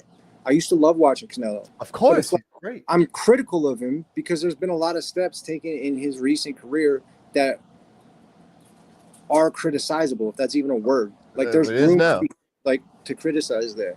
Because how the hell did we even get to Canelo? Because it's the 168 fight. Yeah, 168. He's holding him hostage. Turkey wants Sheeraz to fight Canelo anyway. You said that shit though, right? Yeah, he does. Of course he does. Who doesn't? As a Canelo, Canelo is the cash cow right now. Canelo is the cash cow. Will Pham First says, I think Crawford's foot movement will win him the fight. I mean, coming up 2 weight classes. We got too many other fights. Yeah. Well, we can't get into that. Dissecting that. Tune in next 4 time. months away. Yeah. All right. 168 do got some killers. Let's let me pull up the box rec. I didn't even preview these fights because again, I'm gonna go off the cuff with these, but we do have to preview some fights. This is a long 2 hour and 21-minute episode of reviews. I hope you all are on a road trip if you're listening. Let's just get right into it, right? You want to talk about Usyk Dubois first? Yeah, that's the first fight, right? Because it's a punch. Do you always go off the rip? Like you don't take notes, or do you do any research, or you just what you think and what you know? I'm curious. What I know. That's crazy, dude. Good for you. Thanks, bro. I have the worst short-term memory ever. The shit is just fucking gone. Bro, when I used to do comedy, I didn't even write my jokes down. Everything was in my head because I hated when I'd go to an open mic, you'd see comedians like reading jokes off their phone. No, like, that's dumb. That's dumb. Yeah, it's like, well, it's common. I'm not gonna like it's a thing, but it's like I'm gonna work on memorizing it in my head because I'm gonna need to do that when I get longer sets. So I actually never wrote a single joke down. That's what you should do though. Like you can't when you read it off the cuff, it doesn't hold the same weight, in my opinion. Well, no, they would look it up. Like they would have jokes in their phone. I'm not saying they would read it off their phone like a script, but they would look through their like jokes to see like which joke to tell next. But while on set, like live, at an open mic. Oh, think of an open mic like Spar-Inn. Yeah, okay. But still, like at an open mic, I was like, look, I'm gonna work on memorizing this, and if I can tie with it, like I wouldn't do that. Oh, what should I tell next? What should I tell next? So I feel you. But speaking of open mic like sparring, you just made something come into my head that I want to shout out real quick. Yo. Why are you holding your headphones? Because I'm excited about this, and I hope it keeps happening because I couldn't go. That fucking sparring thing that Turk did, we didn't touch on that. Friday. Yeah. That shit? Yeah, that doghouse open sparring shit Turk did in Brooklyn. Did you see that, Willie? That was Turk? Yeah. I thought that was MVP. It was Turk and Box Raw. Yeah. Dude, that shit was fucking fire, bro. Rashidi versus Jaleel Hackett, fire. That's a real fight. Like that shit, and you guys know I'm a big Rashidi Ellis fan. Fire. Sly says 168 has some killers on the rise. Pacheco, Billy, etc. This has been an awesome show. Yo, I love the Sly Tendency guy. I don't know you. I don't know where you're from. We were talking. Your girl and you went to a Weird Al Yankovic concert, but I like you, man. He's super cool. He messages me all the time. Yeah. Here's the only criticism I have of that shit, though. Because to like showcase these fighters that, like, you know, it's good fighters but are like not popular. The whole thing was to showcase them, right? Yeah. If you go to the post, they have like 2, maybe 3 posts where they actually say who it is in the ring. And then when you slide through all these pictures, you can't tell who any of them are because they're in headgear. They got shirts on. The only people tagged are Box Raw. Box Raw just tagged themselves. And I even commented on it. I was like, I love how y'all only tag yourselves so we can't tell who the fuck it is. Yeah, that's fucked up. That is like, fucked we up. don't care about Box Raw. Tell me who the fuck is in the ring. Shout out to Pete Dobson, though, bro. Pistol Pete. He's everyone knows him in the pro ranks and amateur ranks in New York. He's a local. Yo, Pistol Pete did his fucking thing. I don't know who the fuck he was sparring, but he's like, I'm getting on this Canelo card. I'm getting on this fucking Canelo card. And he's really, really, really, really good. He gave Conor Benn a run for his fucking money. So Pete Dobson he's like, he fucked this dude up. Bro. That's another fight out there. Marquise Taylor knocked out a dude too. Yeah. I saw that too, bro. That shit was embarrassing. How and that, what's his name? Kurt Scooby. Scooby, yeah, he dropped that. Dude, you out there just sparring. You think you in a sparring match, you get knocked out or live TV? That shit was sick, bro. That shit was cool though. That shit was on cool. stream is wild. Oh god, dude, the shit, like if we had money like that to just have fun like Turk does. Oh, Jesus Christ. All right. I'm hoping Rashidi can get on that card, man. No, Rashidi needs a fight, man. And actually, we already spoke. We're going to try and get Rashidi on the show. Nice. Yeah. So, all right, let's get into it, though. We got to make this quick. Willie's going to kill me, bro. Willie got to sleep, bro. God damn, you we're working, man. Alexander Usyk versus Daniel Dubois, Lawrence Okoli versus Kevin Lerena on the undercard. Let's just, because of time purposes, we're just going to speak on Alexander Usyk versus Danny Dubois. There's not much to really speak on. They fought each other once before. My boy got robbed for the knockdown. Willie thinks he got robbed. He got robbed for the knockdown, and you know what, Willie? You could make that argument, and you know, I'll give it to you. You could argue that, right? Usyk is not losing or making it that close again. Yeah. Look what he did to Fury, the pound-for-pound best heavyweight. The heavyweight, they said, could fight in any era of boxing. Look what Usyk did to him the second time. And Dubois is not on the same level as Tyson Fury. That's just my opinion. Punch, go ahead. What do you got? No, I'm pretty much the same. I'm going to keep it short. Dubois got a shot. He looks better than he has before. You know, he's on a good win streak. If Usyk is still Usyk and still mentally all committed, you know, I think it's a wash. And I think Usyk is. Hey, Usyk is. My boy got a punching chance. That's all I got. Yeah, he does. Every heavyweight does. And I want to give Dubois his credit. One thing I noticed about him while he trains, better, bro. While he trains, I just spit. That shit went far. No, nah. Hitchison was spitting all over me. Oh, bro, I was pause. Leave him alone, man. This guy was just yelling. I'm like, I know he just passionate right now, but this shit was just flying, bro. Shit was flying. I saw something though in just the few clips they post when Dubois was training, and multiple pros have told me this. He's working, and this is what knocked Usyk down, even though it was low or arguably not low. He's working on the same thing over and over again, the same combo over and over and over again. And if you look at that last Usyk fight, when he's hitting the pads, the same combo that knocked Usyk down was what he was working on in the pads over and over and over again, and he knows Usyk's weak to the body. So I'm not going to say he doesn't have a shot, but I'm just saying Usyk is going to adapt and overcome, man. It's you also got to expect Usyk to expect that too. That's what I'm saying. Adapt and overcome. Usyk is the best heavyweight that we have seen. Yeah, and he won't tell you that though. That's the crazy thing about him. Mike Ladaris just said Are you guys still rating female fighters? Alicia Bumgarner isn't that hot. I'm sorry. I'd rather pipe Michaela Meyer. Yo, you seen that, Mike? God damn. that video went viral though. He said, I'd rather pipe Michaela Meyer. Listen, well, she wasn't on the card, so No, Michaela couldn't we're be not gonna in the be smash or pass. Guys, we're gonna keep this PG-13. I'm Team Michaela Meyer for various reasons. That's all I'm gonna say. We talked about that earlier in the show. Rewind. Let's keep it moving. Yeah, he likes the English. Ryan. He likes a good English fucking muffet. Let's keep going. All right. All right, so let's give we gave no predictions. We always give a prediction. Let's give one final prediction. Willie, you go first. What's your prediction of this fight? And Willie's been tearing it up gambling wise. I'm betting at least it depends with the over under on the knockdowns, at least over one knockdown, at least over one knockdown. It depends what's the over under. I don't even know what it is. That's probably be my best bet. So I'm gonna go and then punch. We're gonna give it to you. I'm going. And I'm gonna sprinkle a little something on Dubois just because that's my guy, Danny Dubois. I'm going Alexander Usyk KO TKO. I don't know when. I might do a round bet 7 through 9 or something, a round group bet, but Alexander Usyk KO TKO in a fun fight. I'm going TKO. I think specifically it'll be a corner stoppage, like stopped in the corner in between rounds. All right, the picks are in. That's it for that fight. The undercard looks okay. The good thing about this fight is it's at Wembley. It's probably going to sell out Wembley because the English fans fucking show up. Those are real boxing fans. Punch, you with us? Hold on. Yeah, can you not see me? Yeah, you froze a little bit. It's all good.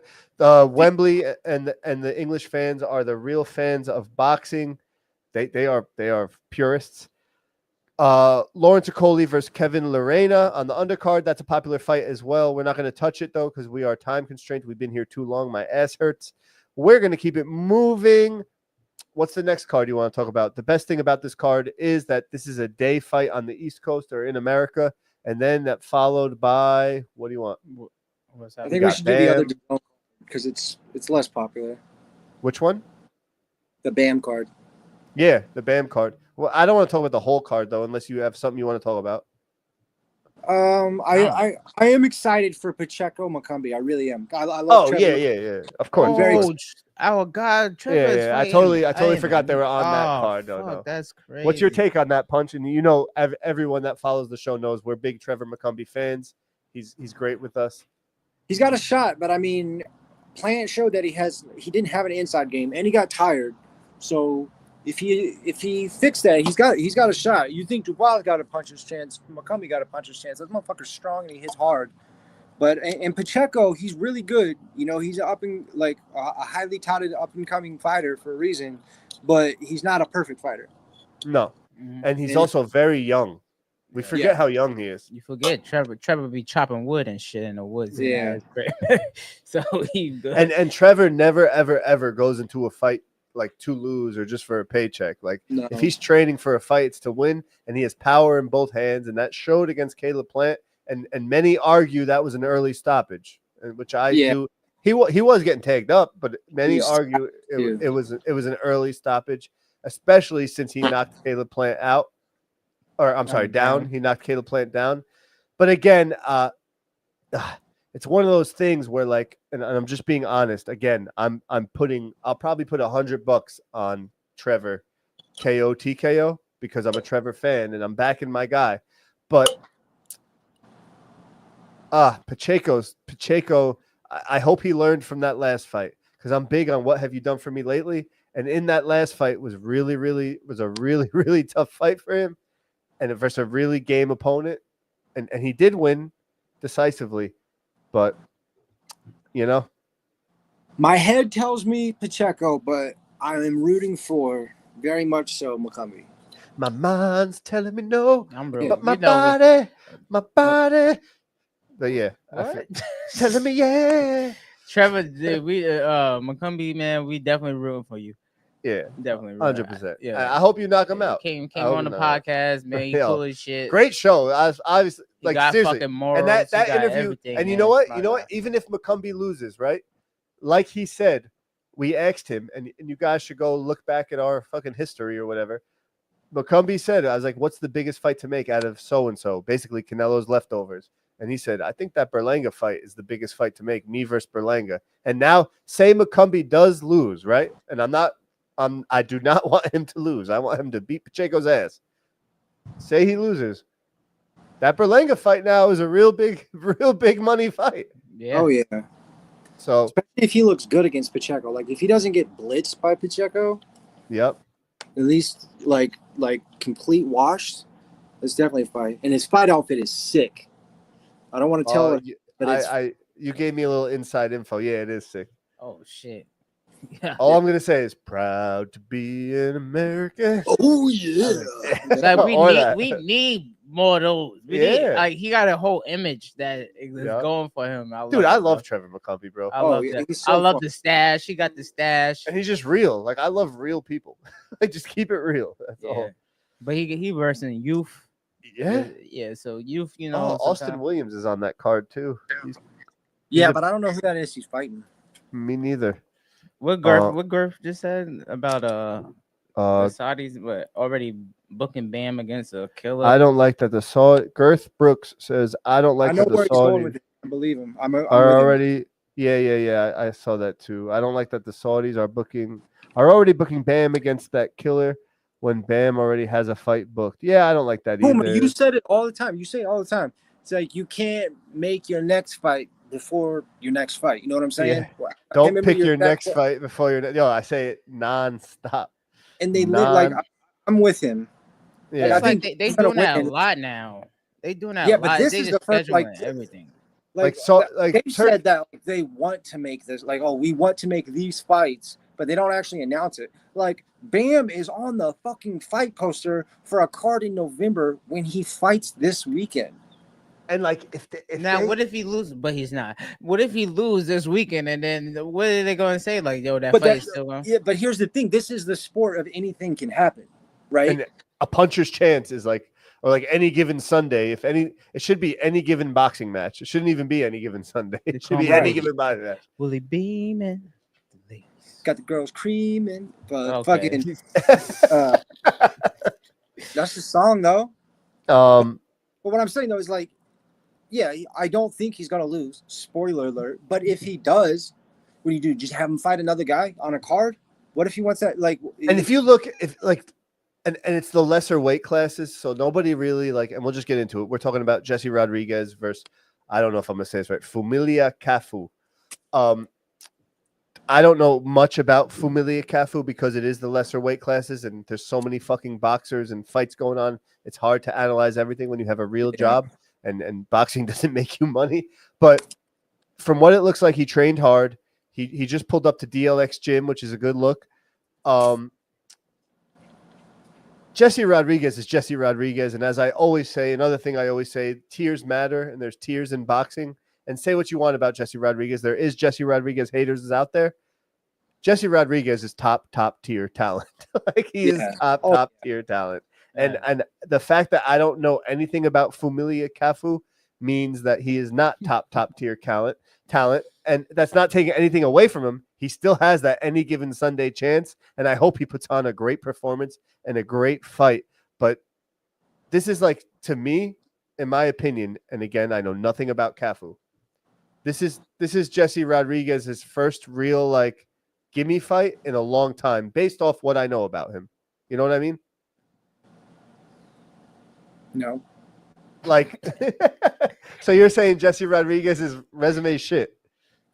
Oh, I thought you said this is his first real long time, and I'm like, what are you talking about? No. This is his first tune-up fight in not that he needs a tune-up, but that's not what I heard. Bam been wanting to fight all the best, all the legends, all the Sly says Cafu is a good boxer. I don't think he has much for Bam, but a lot of people thought that Angelo Leo was food for Venado Lopez. Yeah, that's facts. Venado makes a lot more mistakes than Bam does, to be honest. Yeah, and Bam is just getting better and better. He's trained. But he can be dropped. He can be dropped. Yeah, he can be dropped, but but what does he do? But this is my best. The thing I love about fighters is what do you do when you get dropped? Mm-hmm. And that's why I like Inoue. what do you do when you get dropped? How do you respond when you get dropped? And Bam fucking responds. And then you look at Bam's resume, dude. People hate on him because again, it's the lesser weight classes. They're not advertised like the heavier ones. Bam is a motherfucking problem. He moved up in weight and took a fight against Carlos Cuadras as a last-second replacement and beat his ass, bro. like Bam doesn't just win; he wins and while getting dropped. And he got aura. Yeah, he got swag, bro. For like what he come out with his tattoos now. He got like he's a young American. California. He's just a young Cali. Texas. You know what he got is? Cali swag though. Texas, with his shifts and his movements and his turns, somebody said he's like this is like if Rigo was a front foot fighter, and had a little more dog in him. Yeah, that's what I'm saying. Yeah, like his angles, bro. Like you're right. His angle, like Bam's angles are. Bro, he switched. I said this a while ago. Like when you're training a young fighter, right? Like just starting to box. You show him Bam footage and go, this is what you want to do with your feet. Like, this is what you want to do with your feet. Kind of like Loma. And I've been trying to teach a young father. I've been trying to teach Jaden that shit. Yeah. He got to shuffle replace. He doing that shit naturally. And then he would throw a punch on you. Just Sly says he got up smiling and slept El Gallo. And he's right. Yeah. He did. Go look at his knockdown of Cuadras, bro. Yeah, one of the beautiful things, the way he like feints the step and then does the step and then switches and throws an uppercut. Dude, that went viral. That went viral on every combat sports fucking page. That's the shit I was talking about. That's exactly the shit I was talking about. And I'll be trying to teach that same combination, bro. With that, and I almost like at this point in his career, he showed he can get knocked down.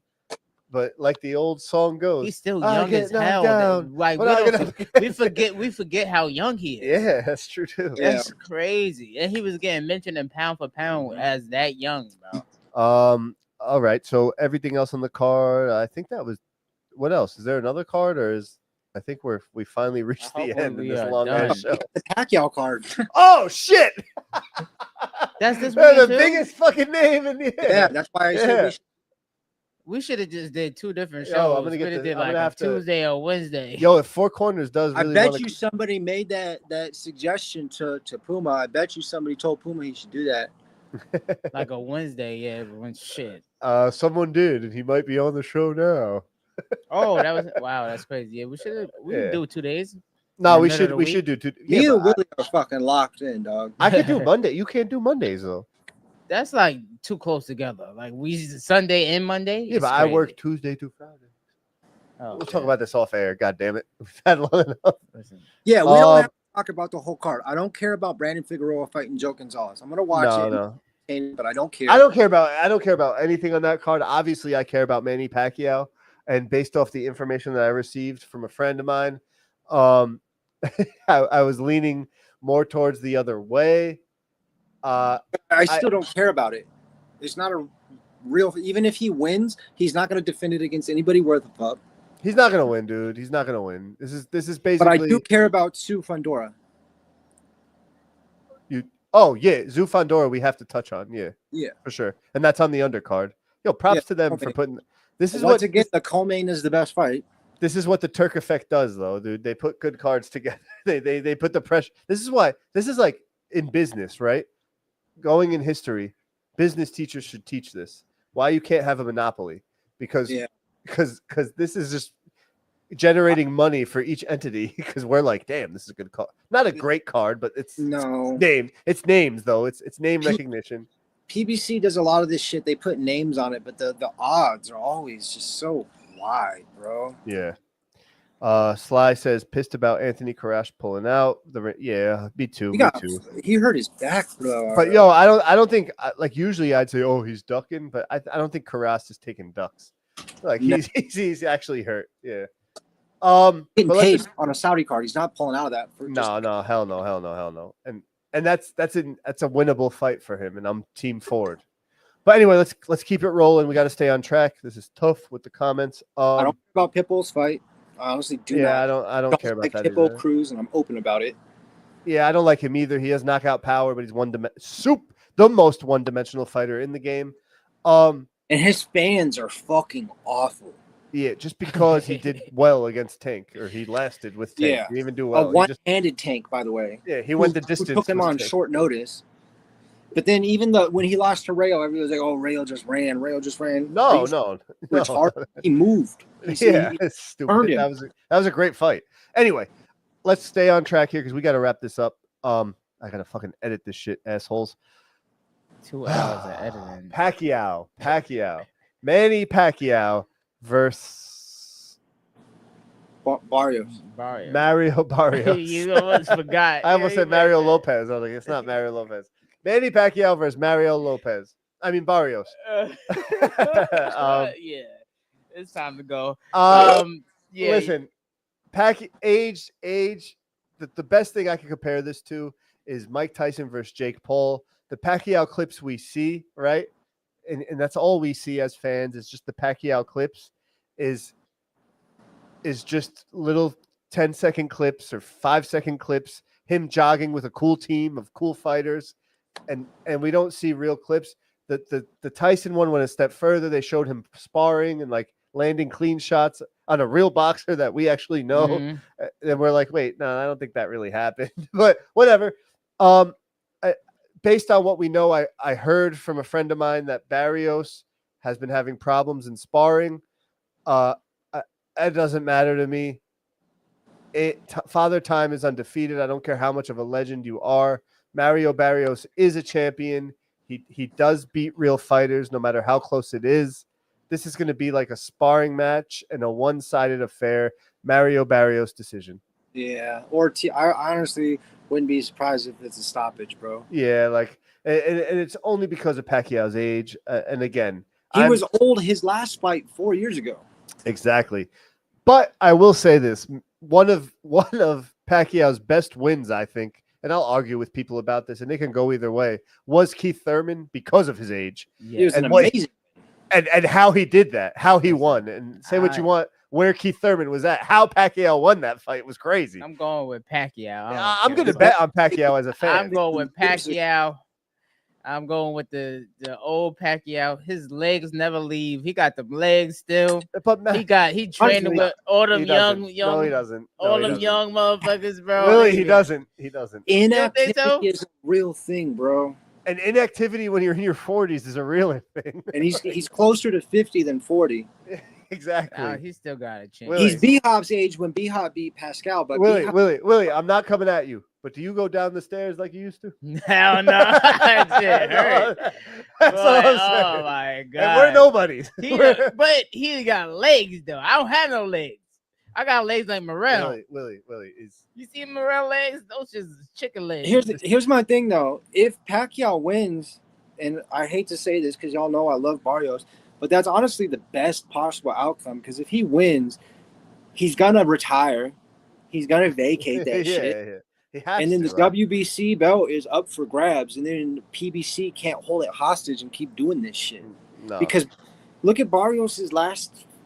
I think he beat Ugas, which was great, but then he fought Maidana and Abel Ramos, and it's like nobody wanted that shit. I'm digging really deep here, and I'm getting a little deep, but I think what PBC is doing is, oh shit, Netflix and Jake Paul are bringing these big legends back. Turk Al-Sheikh has all the money to bring whoever the fuck he wants back. He's like, oh shit, who do we got? Pacquiao will come. Pacquiao, and I think it's part of this. It's actually the shit at the wall, bro. Yeah, it's the bad part of the monopoly. But that being said, whatever. Hey, I'm rooting for Pacquiao. I'm going to throw some money on Pacquiao to make it fun. I'm excited to this. Yeah, I'm going to throw some money on him to make it fun. I'll have the two TVs going, and we might have a dual podcast crowd here, which would be cool. You might record live. And we might have to go live for that. But it's real quick though. Zhu Fundora. We got. Oh shit! I forgot about them. We've been so deep. That's the best fight on the card. Yeah. That is a great fight. Hopefully, there's no cuts, no fucking headbutts. If Zhu, correct me if I'm wrong, Zhu fought after the Fundora fight, right? Twice. Yeah. All right. That's it. That's all I needed. I didn't do research on this because we went to the fights last night. Yeah. So. Well, he got knocked out by the Bakram guy in like 3. Yep. He got mollywopped by that Bakram guy in like 3 rounds, and then he fought Joey Spencer, which is whatever. and he did okay versus Joey Spencer, but I will say this: Fundora is going to come, and he's going to come to crack. And I know Tszyu before the cut was landing hard shots on Fundora, who has a suspect chin, right? And he has been knocked down. That tree has been chopped. But also, when you get knocked down like Fundora got knocked down, and you're going to get hit by, like Tszyu got knocked down, and you're going to get hit by Fundora, I think Fundora is going to take this. Because Fundora knocked out the last guy he fought too. Yep. And Fundora's coming no matter what, whether he gets knocked down or not. You know what I mean? Like, he's only getting better, bro. And I will say this though, I'm not trying to give Tszyu no chance. Prior to the cut, and even with the cut, blinded, Tszyu was landing hard shots, and Tszyu does have real power. But once Tszyu gets clipped after getting knocked down like that, which he is gonna get by Fundora, it's not going to end well for him, in my opinion. Tszyu was so hyped. That's the fucked up part. He was so hyped before Fedor. He was hyped. I forgot what fight it was. He been hyped for a minute. Yeah, Tszyu's real, but like I can't take anything away from Tszyu, man. Like he nobody wants to fight Fundora. Nobody wants to fight Fundora. Remember Eric Spence was trying to Errol was just sitting there trying to put himself in there. He didn't fight nobody. Yeah. He didn't fight neither one of them. He just put himself in the middle of the Fandora and all that. Just come inside the ring like he was going to fight somebody. I'm so glad that shit didn't happen. That's PBC though, bro. That's PBC. Yeah, I know. Spence, where's Spence? They were there. Man? They were there. Al Heyman's people. Excuse me. Al Heyman's people were there at the Ring 3 fight too. So you're gonna see some shit. You know, it's one thing I noticed, and we'll close out let's get our prediction for Tszyu Fundora, because that is a really good fight. And I think Punch wanted to elaborate on. Yeah, go ahead, go off a little bit on your take on Tszyu. Oh no, I just wanted to talk about it. I honestly don't know, bro, because it's like everything you said. I have so many questions about it because I know Tszyu can beat Fundora. I know he can. Yeah. But now can he now, based off what he's been through? Yeah, but my whole thing is that because what I hate what fighters do is when they lose a fight, they're like, "Oh, I only lost to this guy because of this one thing." In this case, it's the cut. So it's like, if he goes in and tries to fight the exact same way, or if he tries to do a style that's not his style, trying to be different. I don't know. My thing is, the only thing is like, yes, you're right. But if Fundora once you're gonna get cracked by Fundora. Like, you're gonna have to take hits by Fundora, and once that brain gets jogged one more time after what he's been through, like, they should have rematched immediately. But once that brain gets jogged that one more time, that's all she wrote for Tszyu, man. Well, Errol Spence fucked up that immediate rematch because he was supposed to fight Spence next, and then it got canceled. So Fundora went and fought Bakram. Yeah. It's true, but I'm just saying, in regards to this fight itself, based off what we know, I see Tszyu having early success, and then he's gonna get hit by that long fucking beanstalk like he did last fight, and now it's all those horror story memories are gonna come back. If Tszyu doesn't hurt him early, I don't even mean knock him out, but if he doesn't hurt him early, he's not gonna win. But even that, if he hurt the first 5 rounds, he landed a good shot against Fundora in that first fight. He didn't. But he has to hurt him, like, you know what I mean, like he's got to drop him or rock him, get his legs shaken. Yeah, like disable a hand, something, because also we Fundora's a dog. Yeah, Fundora's an avalanche that keeps falling down. Yeah, that's the whole point. He throws a lot of punches too. All right. In close, what's your pick? What's your pick? I can't. I don't know. This is a fight I can't pick because I honestly don't know. I'm going Fundora KO TKO. I'm just going Fundora KO TKO based off what I know. I think he's in some trouble early, but he is tough as shit. Fundora. He's been knocked down, got up, and did his thing. It's not that I see ways both of them can win, as dumb as it sounds. I think I see ways both of them can lose, if that makes any sense. What do you got, Willie? I think this is going to be the first 12-round fight for them. They going 12 rounds this fight. It's going to go 12 rounds. In closing, Sly Tendencies 87 says Fundora is an anomaly. It's that he's got the most insane reach ever, but he fights on the inside. Yes, you're right. I agree. Tim Tszyu can win, but he's got to be himself.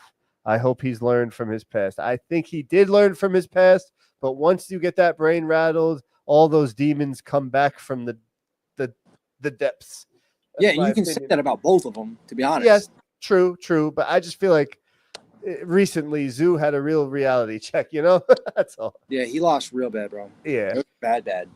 But hey, we got to close out the show. We're almost 3 hours, 3 hours in, bro. Yeah, we could have made it to Atlantic City, banged a hooker, and made it back. God damn.